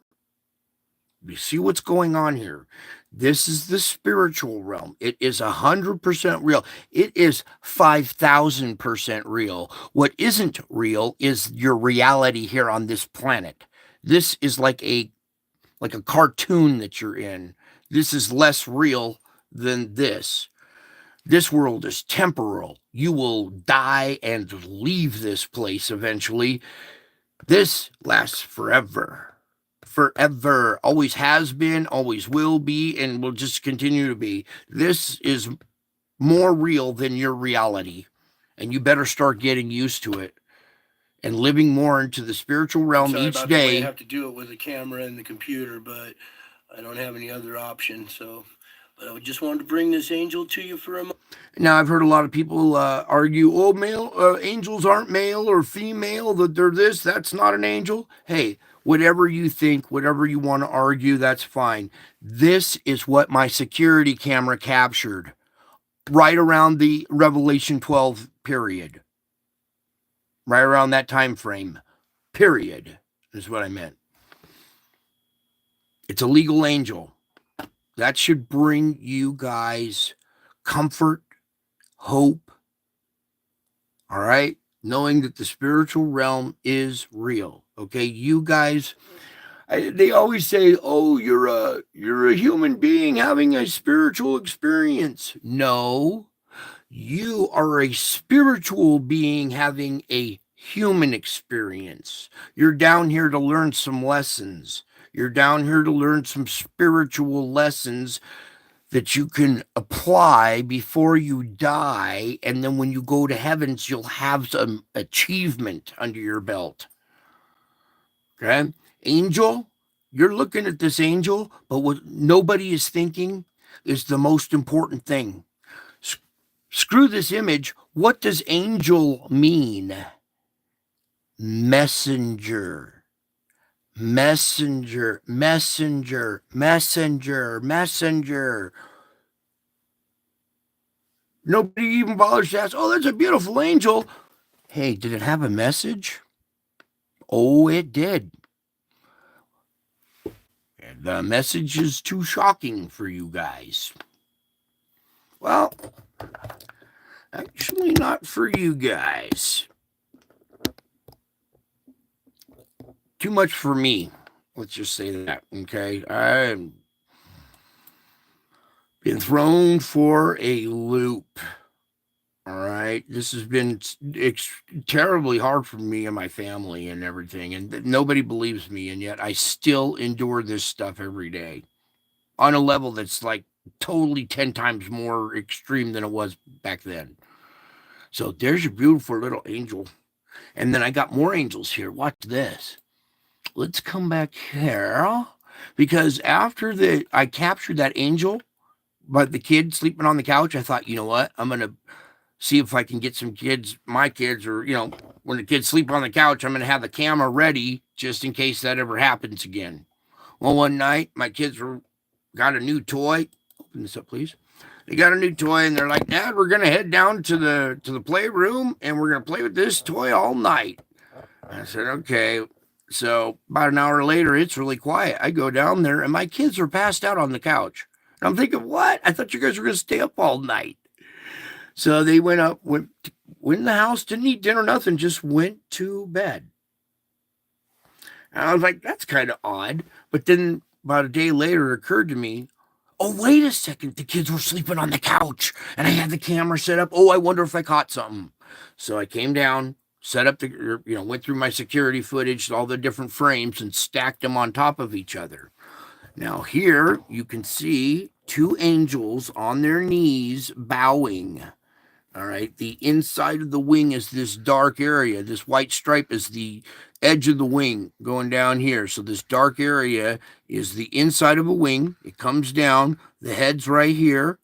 Here's the other wing going up here. All right. So a lot of this you can't see when you look directly at it. It's better to see in your peripheral vision. So I want you to stare like right about here. Don't look at anything else except right there. And now out of the corner of your eye, you can see there's two angels. There's another one over here. They're locked wing and wing. There's two angels on their knees, locked wing and wing, bowing. Angels only bow to God. They knew I set this camera up to capture any angel activity, especially when there were kids sleeping on the couch. With that intent that I put out there with this camera, they showed up, knocked my kids out cold, and start bowing in front of the camera. You see how this series of pictures warps and bends? The camera is not moving. The angels bowing are causing this series of pictures to warp and bend. Because of those two angels, they're in the spiritual realm. Those two realms coexist at the same time. There's angels and demons around you all the time. And these angels showed up, got on their knees, and started bowing in front of my camera. And when I saw that, I was a little perturbed because I know that angels only bow to God. So this was a little disturbing to find, but I thought it was pretty pleasant. I was like, yeah, this is cool. I got angels hanging out over my kids as well. So there's a couple of angels there. Hopefully you can see them. Yeah, this second one, you can really make out the backside of the wing right here, the second wing. But like if you stare more there, you'll see the second angel. And I think everybody can kind of see it. Let me just do a quick demonstration for the newbies. Okay, while that's kind of sitting there in the background, let's do this real quick. All right, so I got a little angel right here. You see the inside of the wing right here is dark. It's in shadow, all right? And you can see the head and then the other wing going up. That's about right where the wing is. It's bowing like this. All right, so that inside of the wing, and then you see how the light's catching the edge?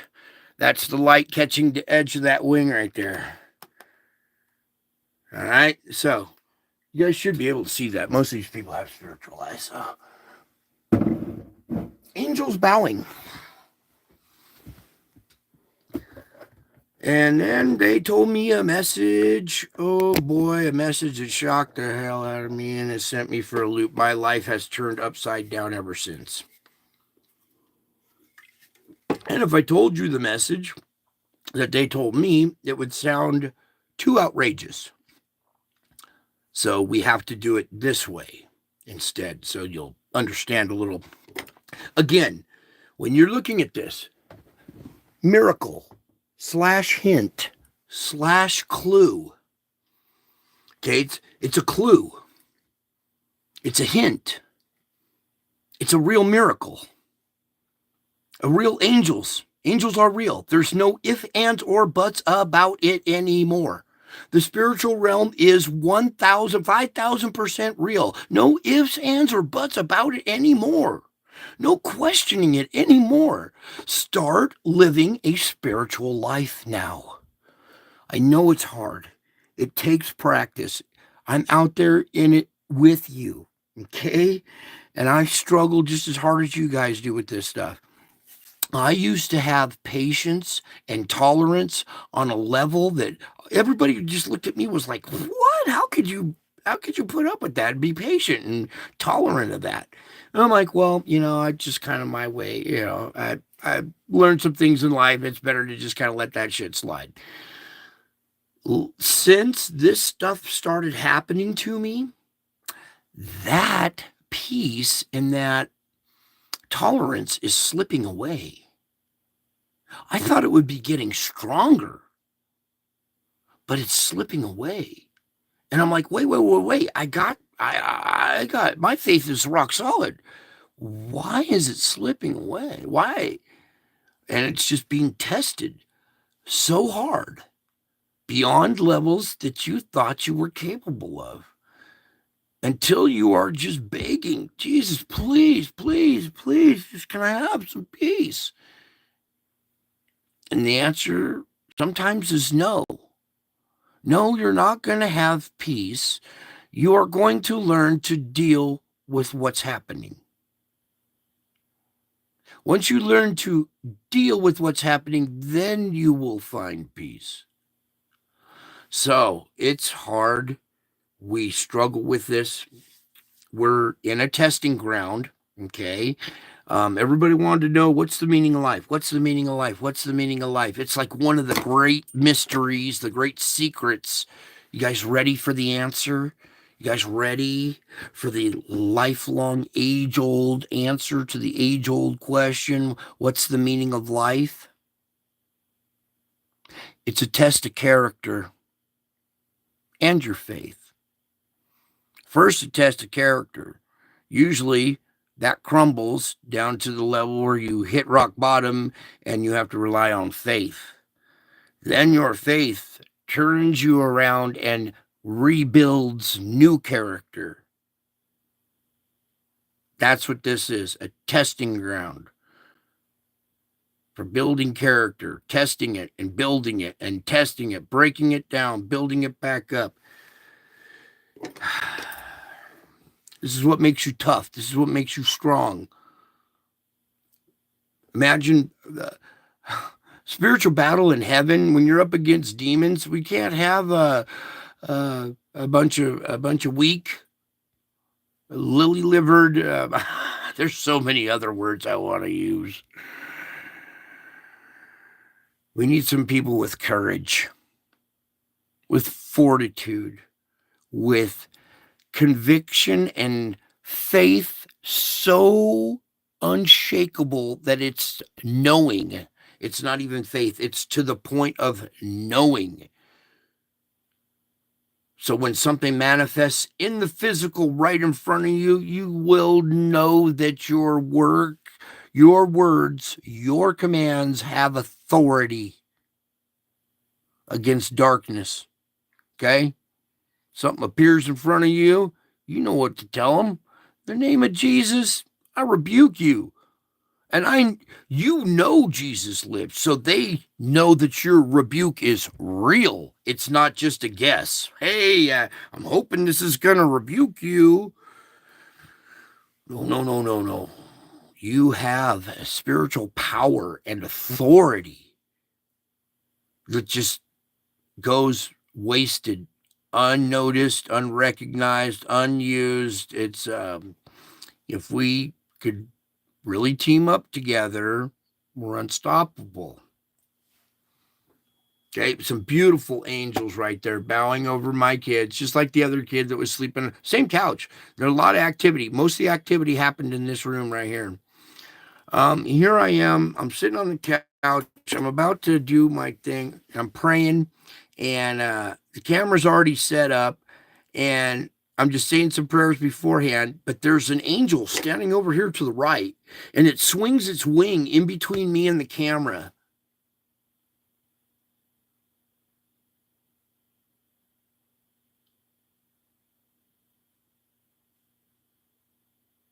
All right. That's just a series of photos, all from the same camera, just stacked on top of each other. And I was shocked when I saw this. I was like, what the heck happened there? But there's an angel standing right here, and you can see the wing. It swings its wing in between me and the camera, and I disappear for a second. It pretty cool stuff, huh? All right, so let's back out of that.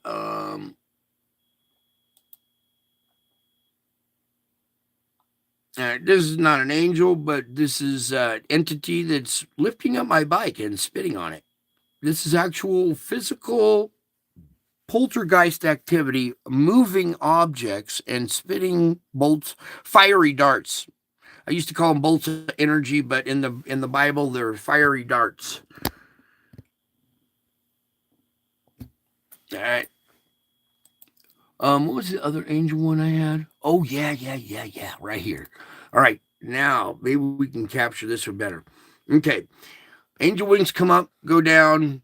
There's a head right where this black spot or this chair back is in the background. But we're looking at the white. All right. Wing goes up, comes down. The head's right here. Another wing comes up and goes down right here. All right. In this series of events, it takes this wing and it reaches out to my head and pulls something off and flicks it away right there. Does it twice. Flicks a second thing. Then a halo appears over this angel's head. It shoots the halo to me. The halo bounces off. So he hits it back with his wing.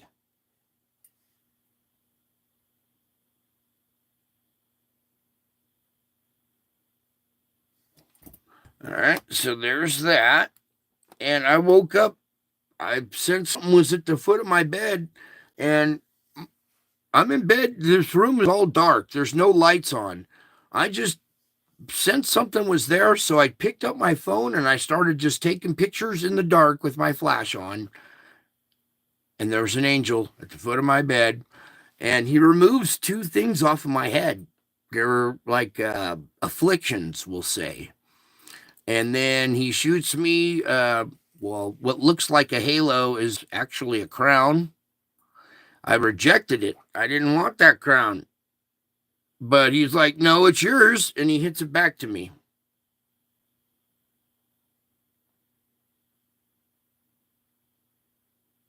And this was the night after Satan attacked me. All right. When I got hit with a fiery dart in the ribs by Satan. Later that night, I was up there, went up to bed, and then this event happened. So hopefully you can see that one. It looks weird. A lot of people are like, oh, that's just dust particles floating around, but it's not. Oh, good night, Tanya. Sweet dreams, sweetie. You can always watch the rest later. We're just kind of going along with this. So there's another angel right there shooting a crown at me and then hitting it back. So, and then we got other angel activity. Where'd it go? Right, just real quick, that was the sun on September 10th of 2017, okay, when we had that event, right, 13 days before the star alignment, okay, this is what your sun actually looked like. That's a real image of the sun, you guys. Unbelievable. The stuff that they're hiding, that they just don't even. All right, so where was it going? Oh, angel skin, yeah. Right here is another angel. Let's back up. Now, remember, don't worship the angels. They're just messengers. They're just indicators of the spiritual realm being real. All right. Now, I got angels around my house, little figurines and stuff, but I like them. They remind me that I don't worship the angels. They're part of the process. Folks, today is February 14th. That's not right one. That's not the right one.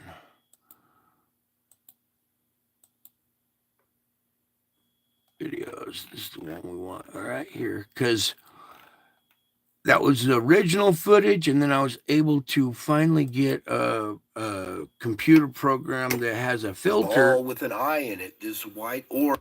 So I could take these images and filter them. Maybe it's better in this theater mode. Howdy, folks. Welcome back. So I've been going through some of the old photos and running them through the filter, and this was one of the first ones that I had ever captured. And what's going on here is I'm here on my knees. I'm crying and screaming and praying, all three at once. I was in some extreme anguish. A paranormal traumatic event happened to me, something so unbelievable you guys wouldn't believe it. So if I told you, so I'm going to show you instead. You're welcome, So Tanya. I in this love you, image sweetie. here, I'm sitting here praying, and Mary's head appears right next to my head, and we're going to zoom in on this. You can't go in too tight on it, but she's looking down at my head this way. Let's see, there's pretty good. And you can make out her eye and her nose coming down, her shawl coming over, and it's in shadow right here. This is a shadow of the inside of her shawl going over her head like this. Here's her eye, her nose, her other eye would be on the other side there. Okay. You can't go in too tight on it. And then also is this white ball with an eye in it, this white orb with an eye in it. The God Eye. Okay, and that's not all, because over here in this corner up here is an angel. The silhouette of an angel with his wings spread, with his back to us, standing in a shaft of light. Here's his head. There's a glow over the head. The wings are extended, and there's a feather coming off. The last feather coming off is crossing over these brown roof tiles in the background here. And you can make out there's an angel right here. And you can even see his head right here. All right, there's an angel for you, darling. See that? Standing in a shaft of light. We got Mary, God, an angel. But where's Jesus? Usually when those entities are together, Jesus is there too. Well, he is in this image if you know what to look for. See, there's more going on in this event than what meets the eye. This happened, I don't know if you can see the date up here real quick.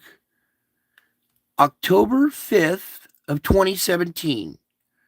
2 weeks, actually 12 days after the Revelation 12 star line.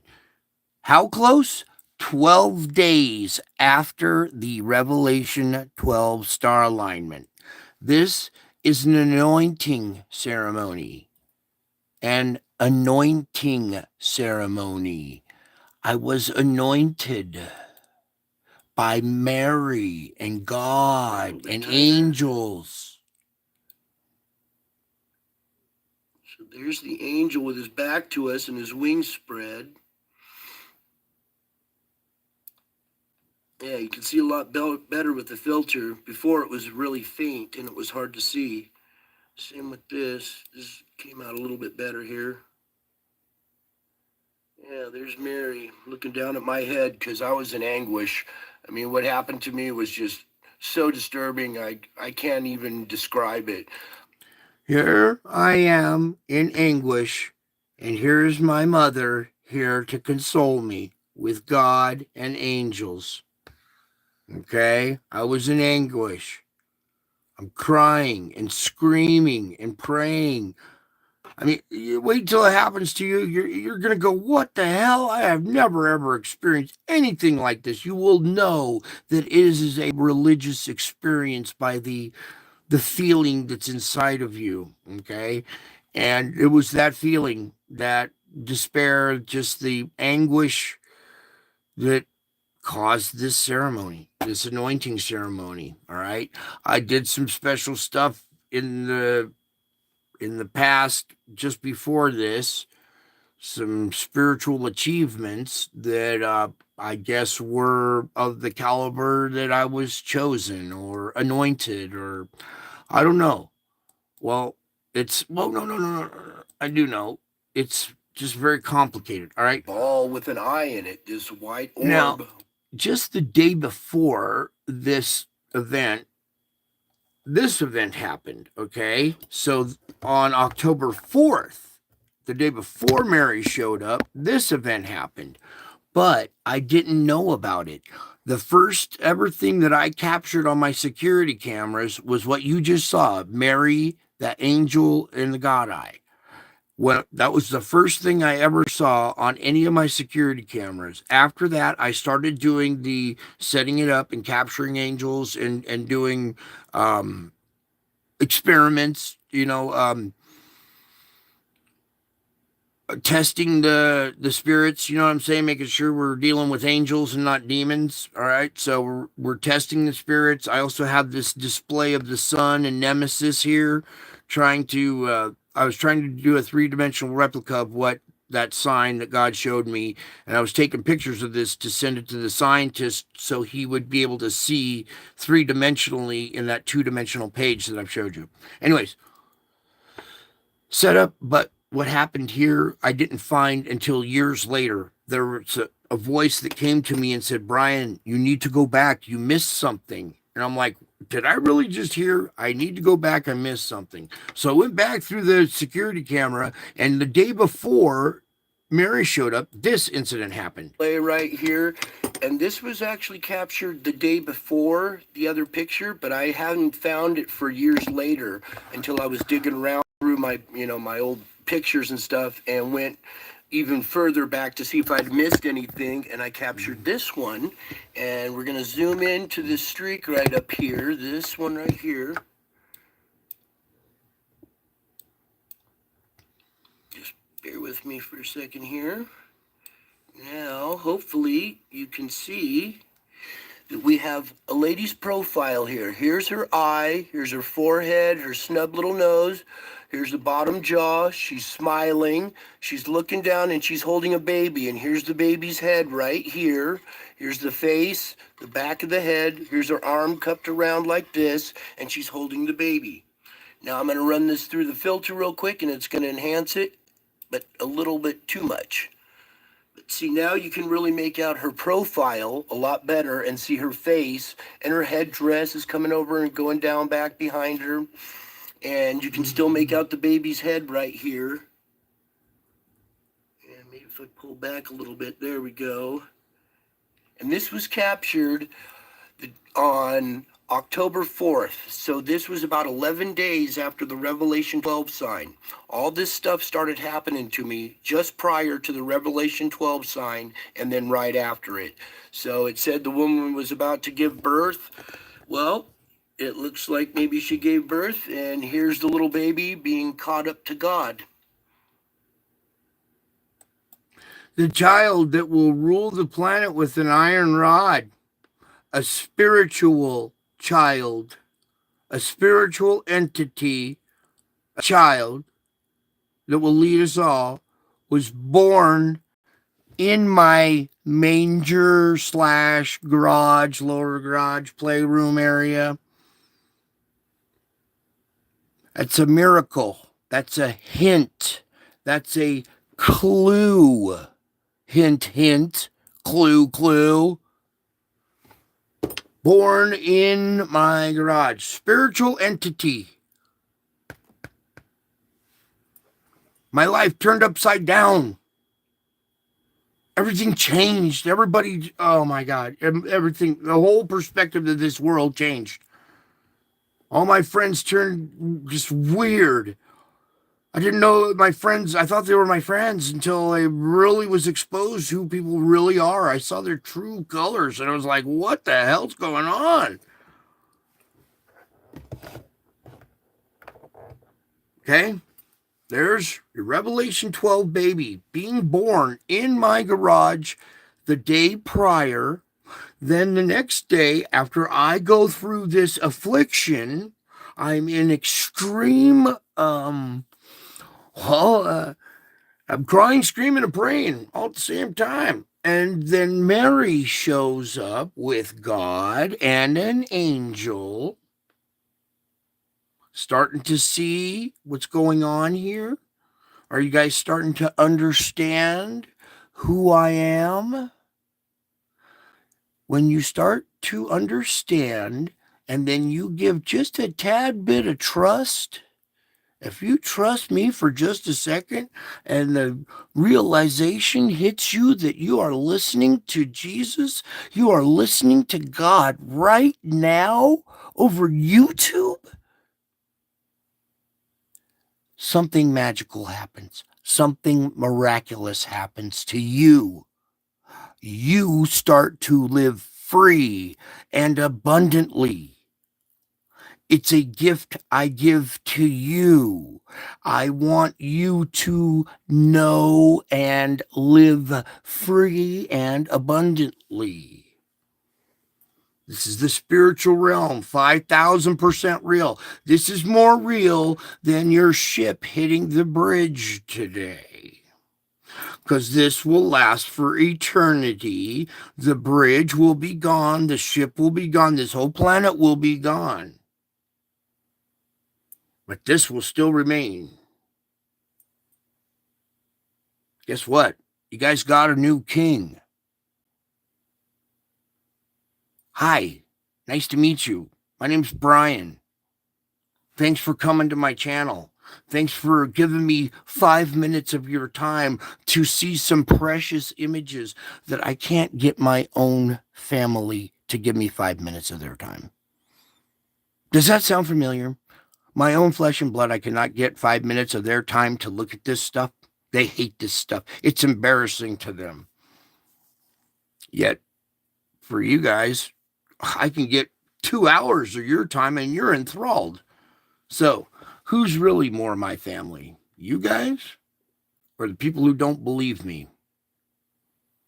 See, that's why it's always been about belief, because there's something magical there. The moment you believe me, believe in me, you will see what's happening around you. You will understand very clearly what's going on and where you are in it, what your identity as my child is. Okay? I love you guys. You are my awesome little family here. Sometimes I'm struggling through the day to get to this show, because I get relief by giving this to you. All right, my day is, I don't get relief from a lot of things you guys do. You know, I'm praying, Jesus, please help me. Jesus, please help me. Jesus, please help me. But then here I am sitting right next to myself, and I'm like, well, Brian, help yourself. So you guys have Jesus to fall back on. I still only have myself to fall back on. It's different. It's very hard to deal with, and I struggle very hard with it. The same things that you guys do. That you're a spitting image of me. Your emotions, your everything your consciousness came from me. You guys are a sliver of me. And I love you guys. You're very tolerant and patient with me. And after yesterday's little rant, figured I might lose a few people or whatever.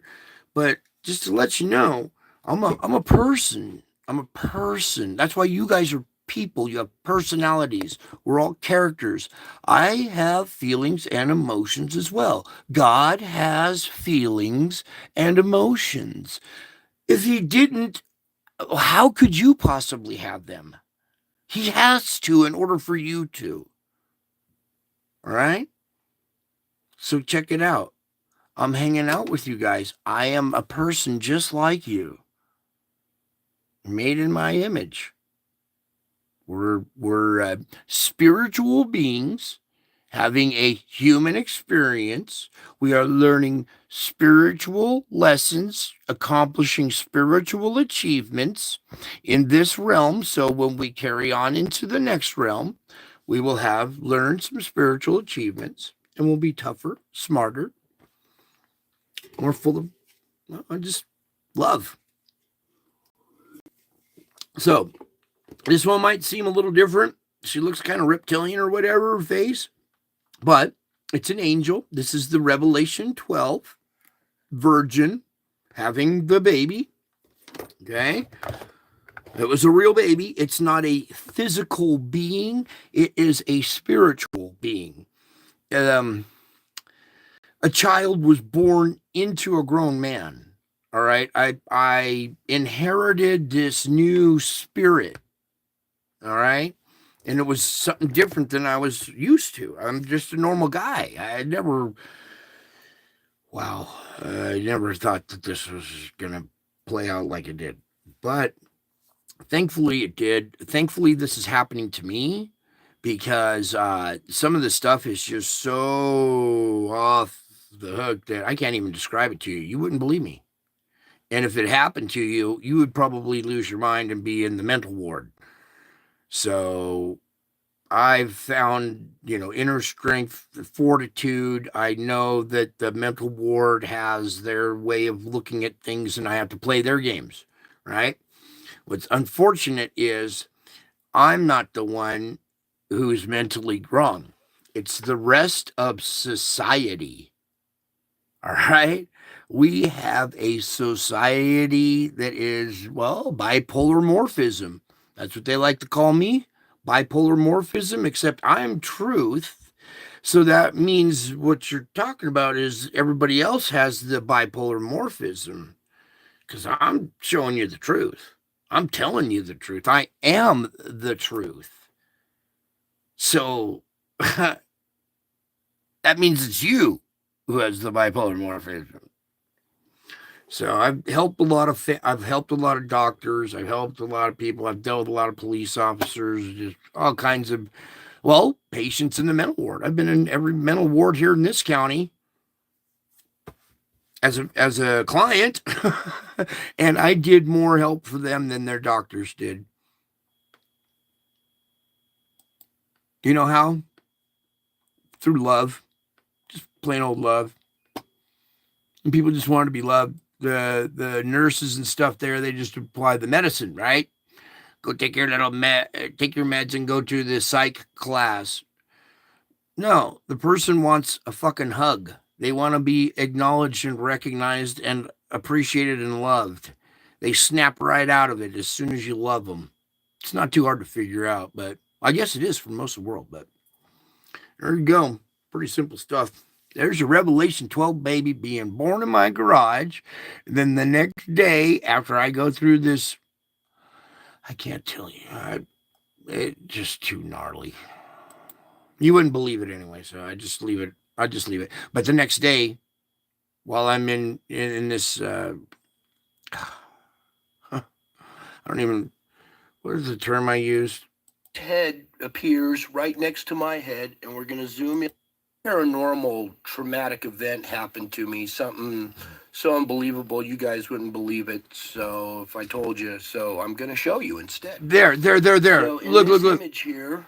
You wouldn't believe it if I told you. So I have to show you instead. Okay? Because the moment I say a certain phrase, oh man, it's over. Everybody thinks, oh, you're a whack job. Yeah, whatever. Except, unlike all the other whack jobs, this one has every single item of proof. Every single item. Birthday, birthmarks on my side, on my feet. I got pits in my wrists. It's not in the palm of your hands. It's in the wrists. I know certain things that most scholars don't. How did that happen? How come I know all these astrophysics, pterophysics, metaphysics, shit that you guys got wrong the whole time? How come I know that? Well, I inherited some knowledge when that little baby was born. All of this is real, you guys. It's all part of the process that happened to me, and nobody believed me. A lot of people say, this is another thing. You guys need to hold on to this one real tight because this is a lesson that needs to be learned really tough. A lot of people say, I believe in God. Praying, and Mary's head. They say, I believe in God. Yet you don't believe God. All right? There's a huge difference in believing in God than believing what he says, teaches, and what he is. All right. So you can, I believe in a God that, what were they calling him before? A source. Yeah, source. I believe in source. All right. Hey, that's cool. I understand what you're thinking and stuff, but I'm not, I'm not source. I'm a person. All right. So it's not source. You guys got that part wrong. I am the source of you, but you don't call me source. How would you like to be called source? Oh, and how would you like it if your name was a cuss word? Every time I hear it, I get so offended. It just breaks my heart. It's like, imagine if your name was a cuss word. Yeah, it's just you would hate it. You would hate it. You're like, hey, I did so much shit for you, and you treat me like a cuss word when I'm this nice guy who's willing to die for you, even though I don't, or know you face to face necessarily, but I'm willing to die for you, and you still don't like that kind of guy. Who's gonna save you then? If you don't like somebody who was here to rescue you, who's gonna save you then? All right, let's move on. Back over here. Oh, here.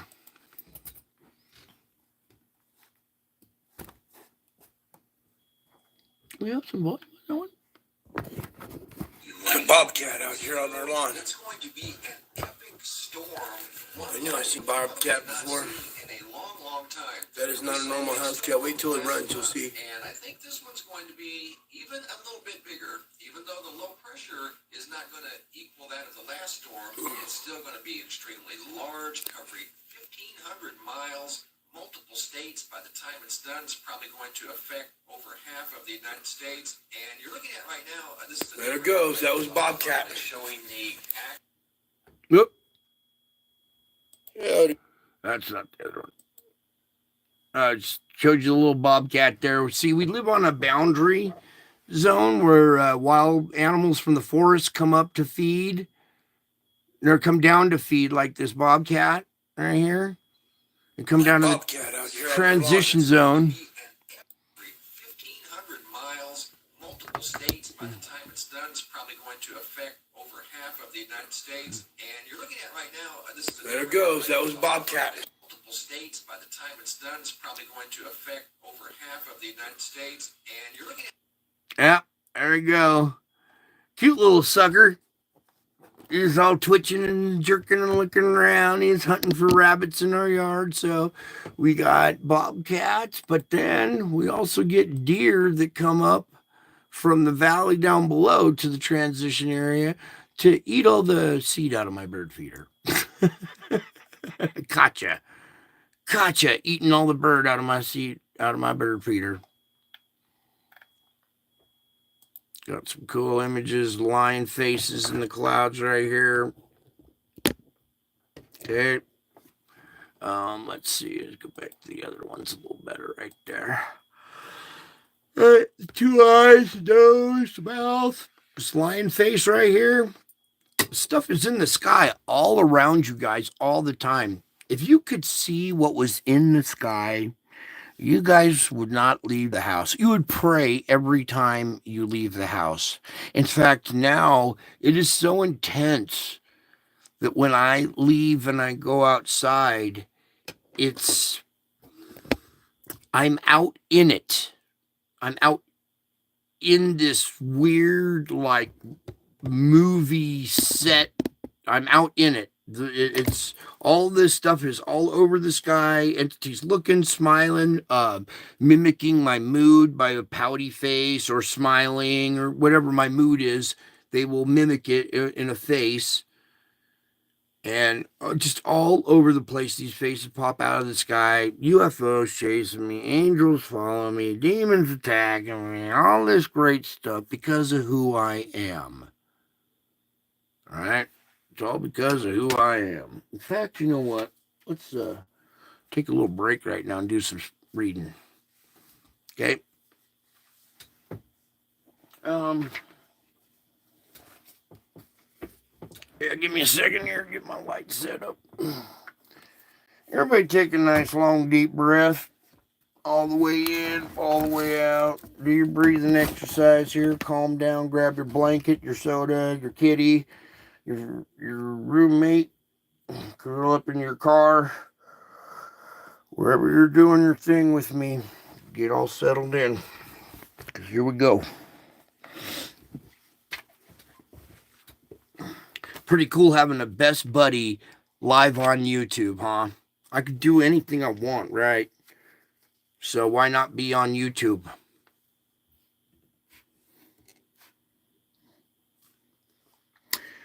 Oh boy, I had so much for you guys tonight. All right, let's just start going right now. Let the dew of my presence refresh your mind and heart.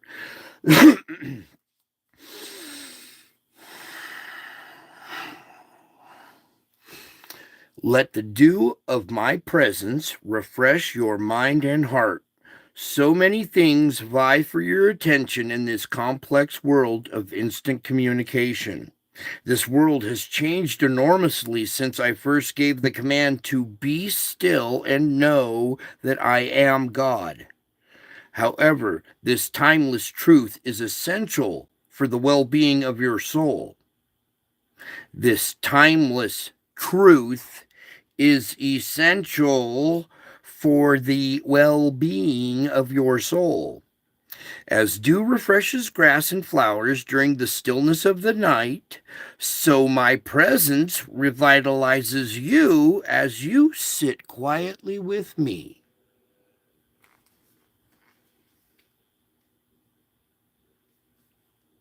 Now, what's the next part I wanted? What's that? Darn it, darn it, darn it, darn it. Where's the next part I wanted with that?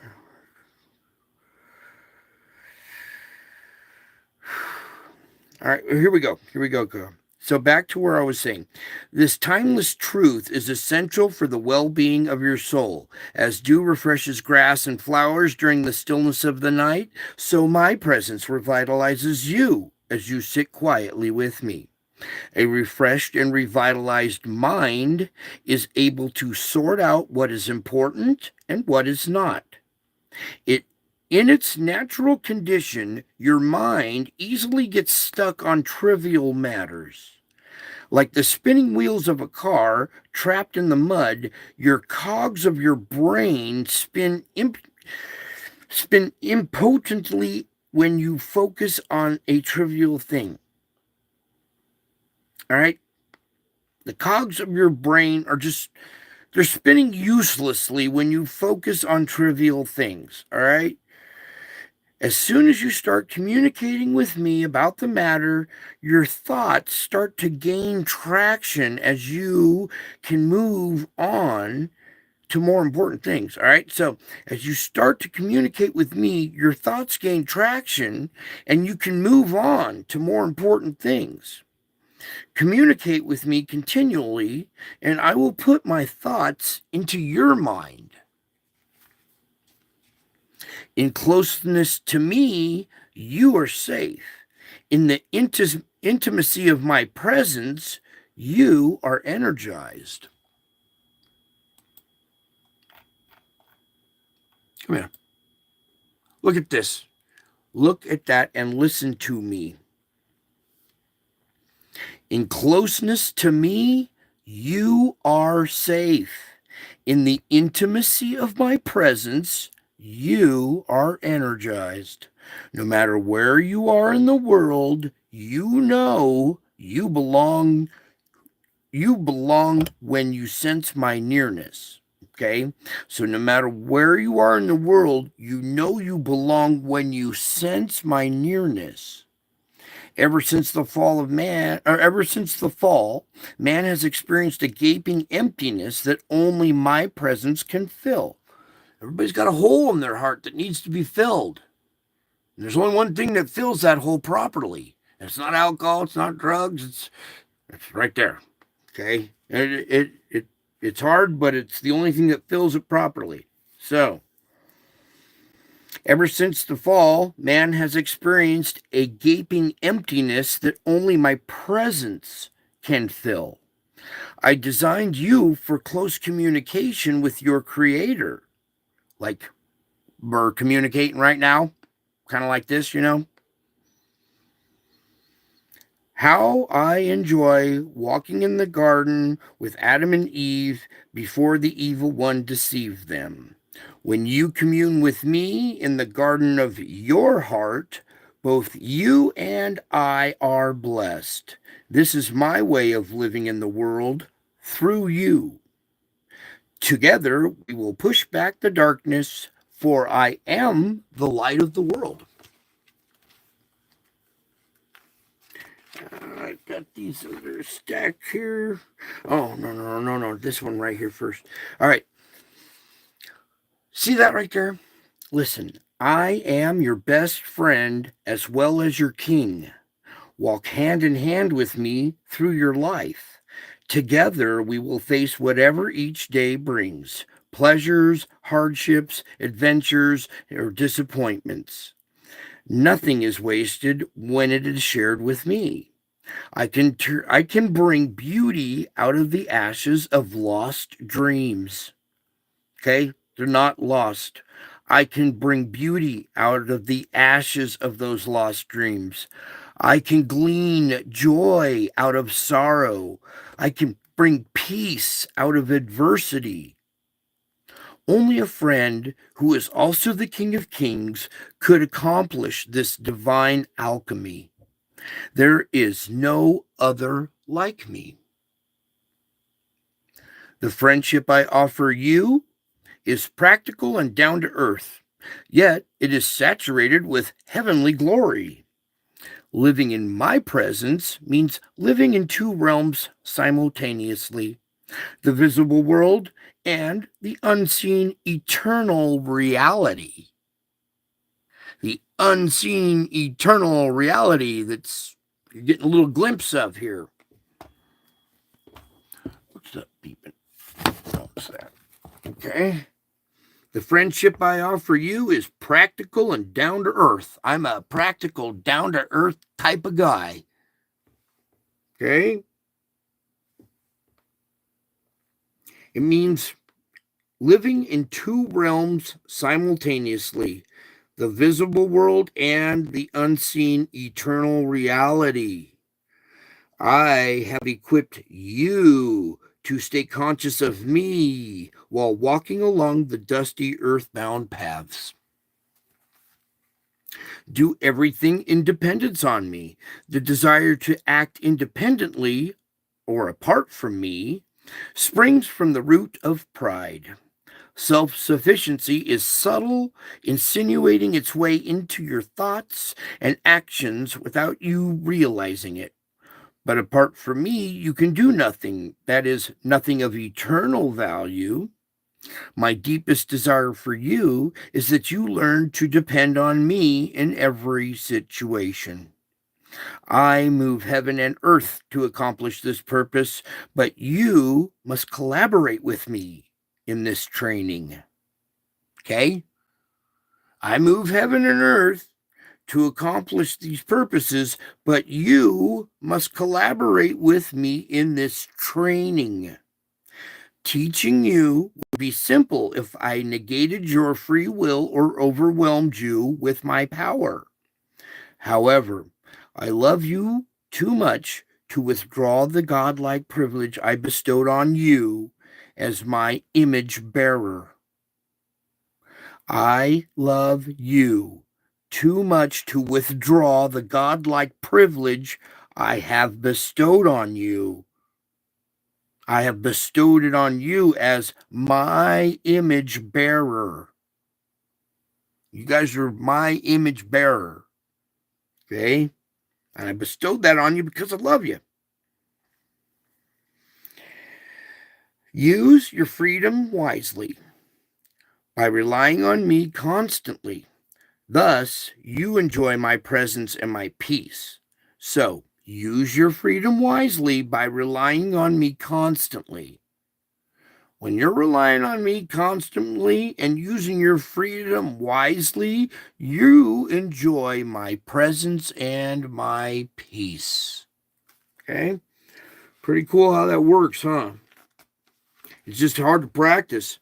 I mean, I'm I'm being tested and I'm being practiced too. So I'm just trying to help you guys with the tools that I've learned as well. These are all notes.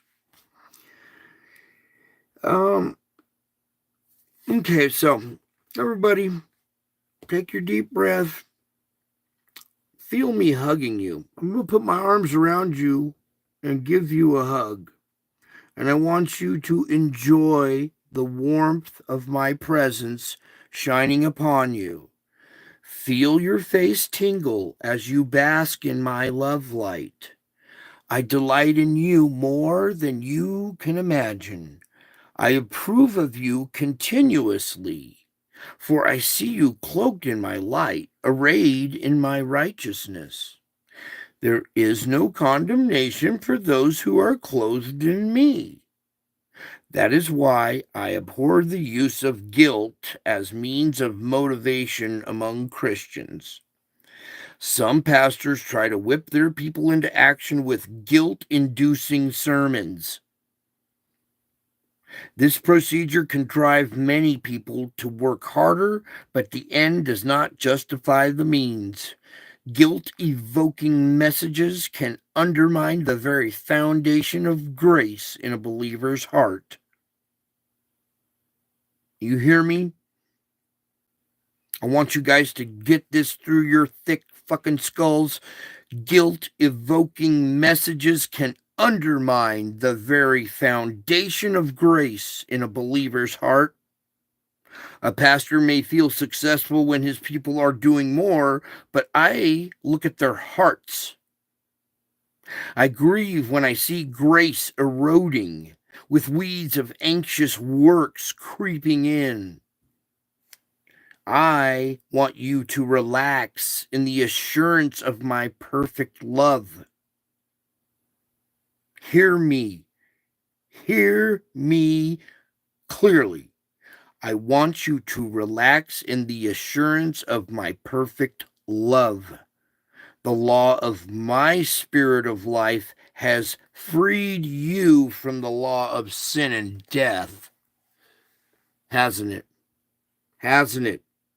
Hasn't the law of my spirit of life freed you from the law of sin and death now? Or is it still those guilt-evoking messages that undermine the foundation that you like better? Don't let that guilt-evoking shit undermine my hard work. Don't let that shit undermine my hard work. I did that so you guys can relax in the assurance of my perfect love. Another stack of notes.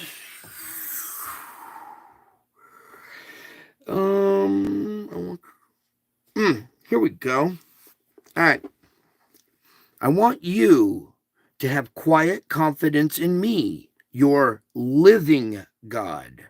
Okay? Your living God means you have to be in flesh in order to be alive. When you're not alive, you're not in the flesh. So, in order to be alive, you must be in the flesh. Okay? That's what makes me your living God, is because I come back in the flesh. The word was made flesh, not cloud. This is just a sign. I'm actually a person with flesh like you. And I want you to have quiet confidence in me. I am your living God. As the prophet Isaiah wrote, in quietness and confidence is your strength.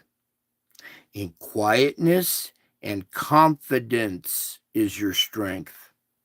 Sometimes people use loud voices or preposterous promises to gain power over others. Okay? They use loud voices and preposterous promises to gain power over the others. Kind of sound like the media. Does this sound like the media to you, using loud voices and preposterous promises, and they just wield this power over you, and you don't let them do that anymore? We're going to burn down them mainstream media. They're done. Listen to this. These noisy speakers may appear to be strong, offering health and wealth to people who give them money, but they're actually just parasites. You get me? These people offering health and wealth to people who give them money, they're fucking parasites. They survive by sucking precious resources out of my children. True strength comes from quietly trusting in me and my promises.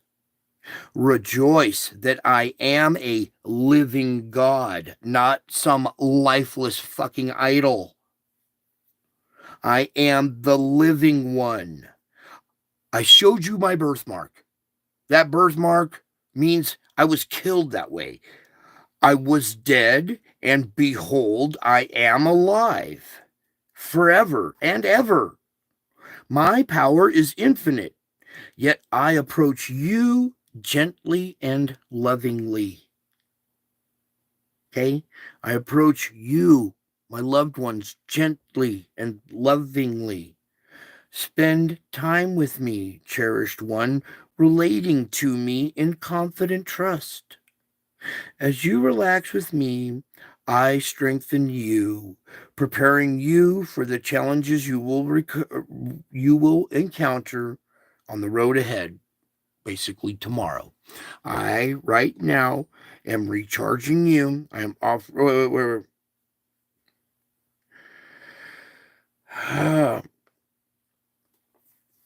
As you relax with me, I strengthen you. I am preparing you for challenges you will encounter tomorrow. While you are focusing on my presence, use scripture to help you pray. You can draw near me by whispering, I love you. Okay? Just whispering, I love you, is, I hear it. I know when you mean it too. Okay. I am always with you, beloved, whether you are aware of my presence or not. Sometimes the place you are in seems desolate and devoid of my loving companionship, but you can call out to me and know that I am by your side, eager to help. I am near to all who call on me. Whisper my name in tender trust, casting your doubts to the wind. The subject. Praise me for the greatness of glory, my power and majesty, which is for you. It's not me. I don't need to hear all this majesty. It's for you. It helps you feel better when you praise me. Okay, I'm not an egomaniac. It's for you. I wish I could get that through. I think you guys understand it working. But the praise is, it's so you understand that you're the child of God. You're really praising your real father. And it makes you feel good. Thank me for all the good things I have done and am doing in your life. You will find me richly present in your praise and thanksgiving. So when you're praising and thanksgiving is when you are richly present with me. Taste and see that I am good. The more you focus on me and my blessings, the better you can taste my goodness. Delight in the sweetness of my unfailing love. The sweetness of my unfailing love. Savor the hearty flavor of my strength. Satisfy the hunger of your heart with the joy and peace of my presence. I am with you, and I will watch over you wherever you go. Okay? Delight in the sweetness of my love, savor the hearty flavor of my strength, and satisfy the hunger of your heart. The hunger of your heart. Your heart's hungering. Satisfy that with the joy and peace that comes with my presence. Okay? I'm here. I'm back now. You can relax. Be at peace. You're being tested, but you can still be at peace. Accept it as the adversity we're overcoming. We're breaking new barriers. We're becoming stronger and tougher, both mentally, physically, spiritually. Okay.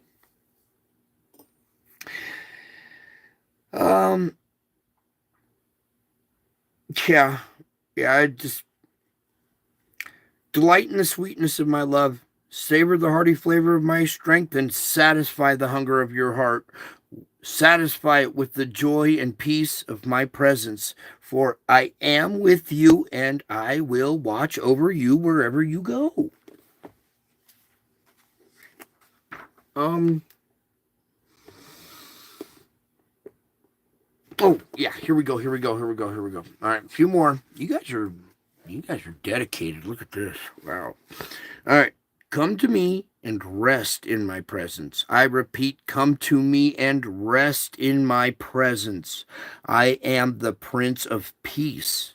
You need my peace continually, just as you need me at all times. When things are going smoothly in your life, you tend to forget how dependent on me you really are. Later, when you encounter bumps in the road, you become anxious and upset. Eventually, you return to me and seek my peace. I gladly give you this glorious gift, though it's hard for you to receive it till you calm down. Okay? Eventually, you return to me and seek my peace. I gladly give you this glorious gift, though it's hard to receive it until you calm down. How much better it is to stay close to me at all times. Remember that I, your prince, am royalty. All authority in heaven and on earth has been given to me. When you're experiencing hard times in your life, come to me and tell me your troubles. But remember who I am. Don't shake your fist at me or demand that I do things your way. Instead, pray these encouraging words of David. But I trust in you, O Lord. I say, you are my God, and my times are in your hands. That one's a good one. It helps you.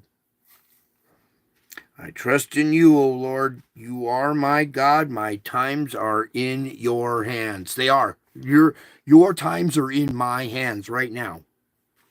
And you are safe, secure, and complete in me. So stop your anxious striving and come to me with the things that concern you. Trust me enough to be open and honest as you talk about these matters that weigh you down. Give all your worries and cares to me, for I care about you. I am actually taking care of you. The rest for a while in the shelter of my presence. When you wander away and leave me out of your life, you no longer feel complete, huh? The restlessness you experience at such times is a gift from me, reminding you to return to your first love. Okay? The restlessness you experience at such times is a gift from me. It doesn't seem like a gift, but it is. It's a gift from me reminding you to return to your first love. I want to be central in your thoughts and feelings, your plans and actions. This helps you live a meaningful according living whoops I want to be central in your thoughts and feelings, your plans and actions, because this helps you live meaningfully according to my will. Okay? So when I'm central in your thoughts and feelings and your plans and actions, it's not for me. It's helps you live meaningfully. Before you weren't living meaningfully, were you? But you are now. I mean, if you look back, you are now, aren't you? And you weren't before. You thought you were, but you weren't. So, this helps you live meaningfully according to my will. You are on a pathway to heaven, and I am your constant companion. You will encounter trouble as you journey with me, but take heart. I have overcome the world. In me, you are indeed safe, secure, and complete. Okay, that's the most important part. Right there. You are safe, secure, and complete.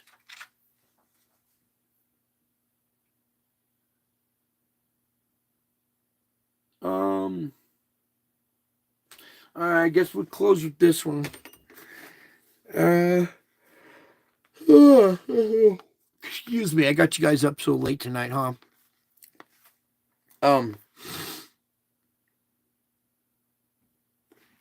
Okay, here we're gonna close with this one. I want you to looking at that. What other one can we do? No, we're gonna stick with that one because it shows the lion and Jesus at the same time. Yeah. All right, sorry. Last one here. Okay. The very essence of my words is truth, absolute, unchanging, eternal truth. More and more people are falling for the lie that truth is either relative or non existent. Do you hear me? More and more people are falling for the lie that truth is either relative or non existent. They are too cynical or too wounded to see that things are true, noble, right, pure, lovely, and admirable.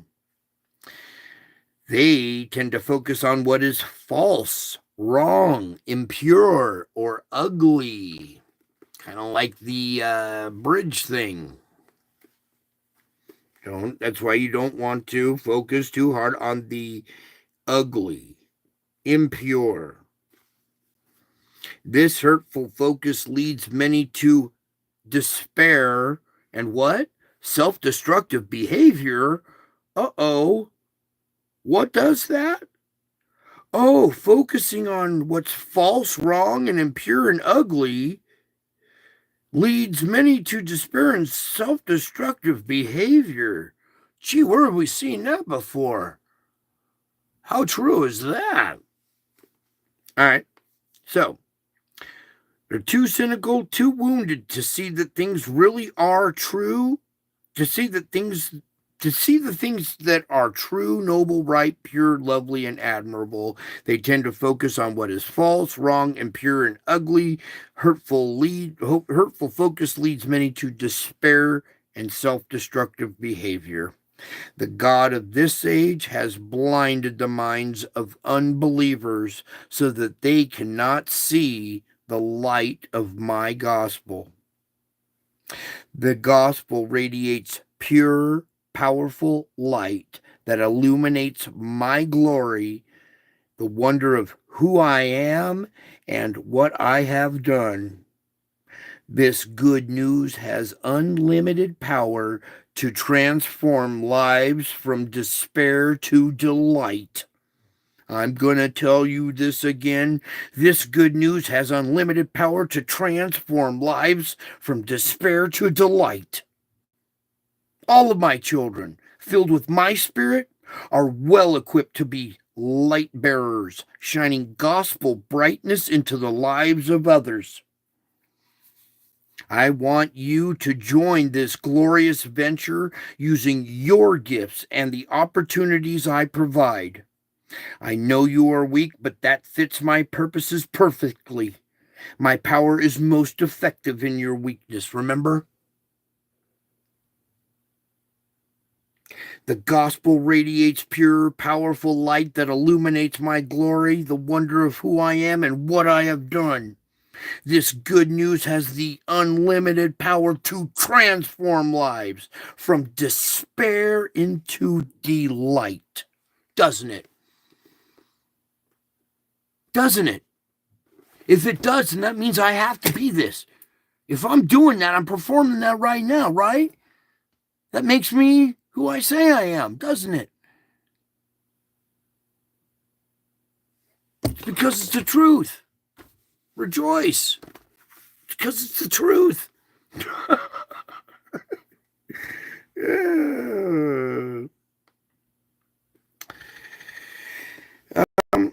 Oh, let's go more, I guess. Let's go even deeper. Okay, I know you are weak, but you guys know that that fits my purposes perfectly. My power is most effective in your weakness, right? So, I know you are weak, but that fits my purposes perfectly. I, the Lord, am your strength. On days when you're feeling strong, this truth may not speak powerfully to you.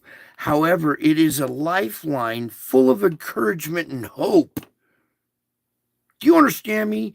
This is a lifeline full of encouragement and hope, and it is always available to you.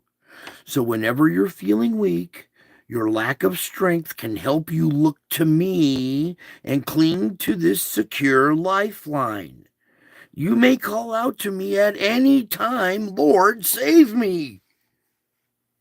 Call out anytime, Lord, save me. Let my unfailing love be your comfort. Do you hear me? I want you to let my unconditional, unfailing love be your comfort. When you seem to be sinking in your struggles, it's crucial to hold on to something that will not fail you, something you can trust with your very life. My powerful presence not only strengthens you, it holds you close and does not let go. I, I have a firm grip on you. I have a firm grip on you. Because I am always near, there is no need to fear being weak. In fact, my strength comes into its own in your weakness. The two fit together so perfectly. So thank me for your weakness, trusting in my ever present strength and help. Okay? Whew, that's a lot. You guys are troopers. I'll tell you what, you got some endurance to hang out for this show that long and listen to me read all that. So, well done. Well done. I guess you guys love me, huh? I love you too. I love you guys across the universe until the end of time. And then beyond that. All right. Pretty cool how we get to do this, huh? I think so too. And that's why I try to do this for you guys. It brings joy to me too. You know, I have a rough day and I can't talk to anybody or anything about it. So you guys are my family that I talk to, and you're also my therapy, kind of a little bit, if you understand how that works. So hopefully you enjoyed. I know there's a lot of things going on, but remember, God's in control. These things that you see are acts of God. So don't let them rattle you, okay? Stand strong. All right, that's it. I love you guys. I miss you guys. And until my next show, I will be back. Who says that? Who says I'll be back? Oh, the Terminator. Yeah, well, he stole my line. Because it's Jesus that says, I'll be back. And you'll know when I'm back. You'll see wars and rumors of wars. You'll know I'll be back. You'll know I'm back when you see signs in the sun, the moon, and the stars. You'll know I'm back when you see me coming in the clouds with power and great glory. I love you all. I miss you all. Till my next show, I will be back because I am already back. Bye.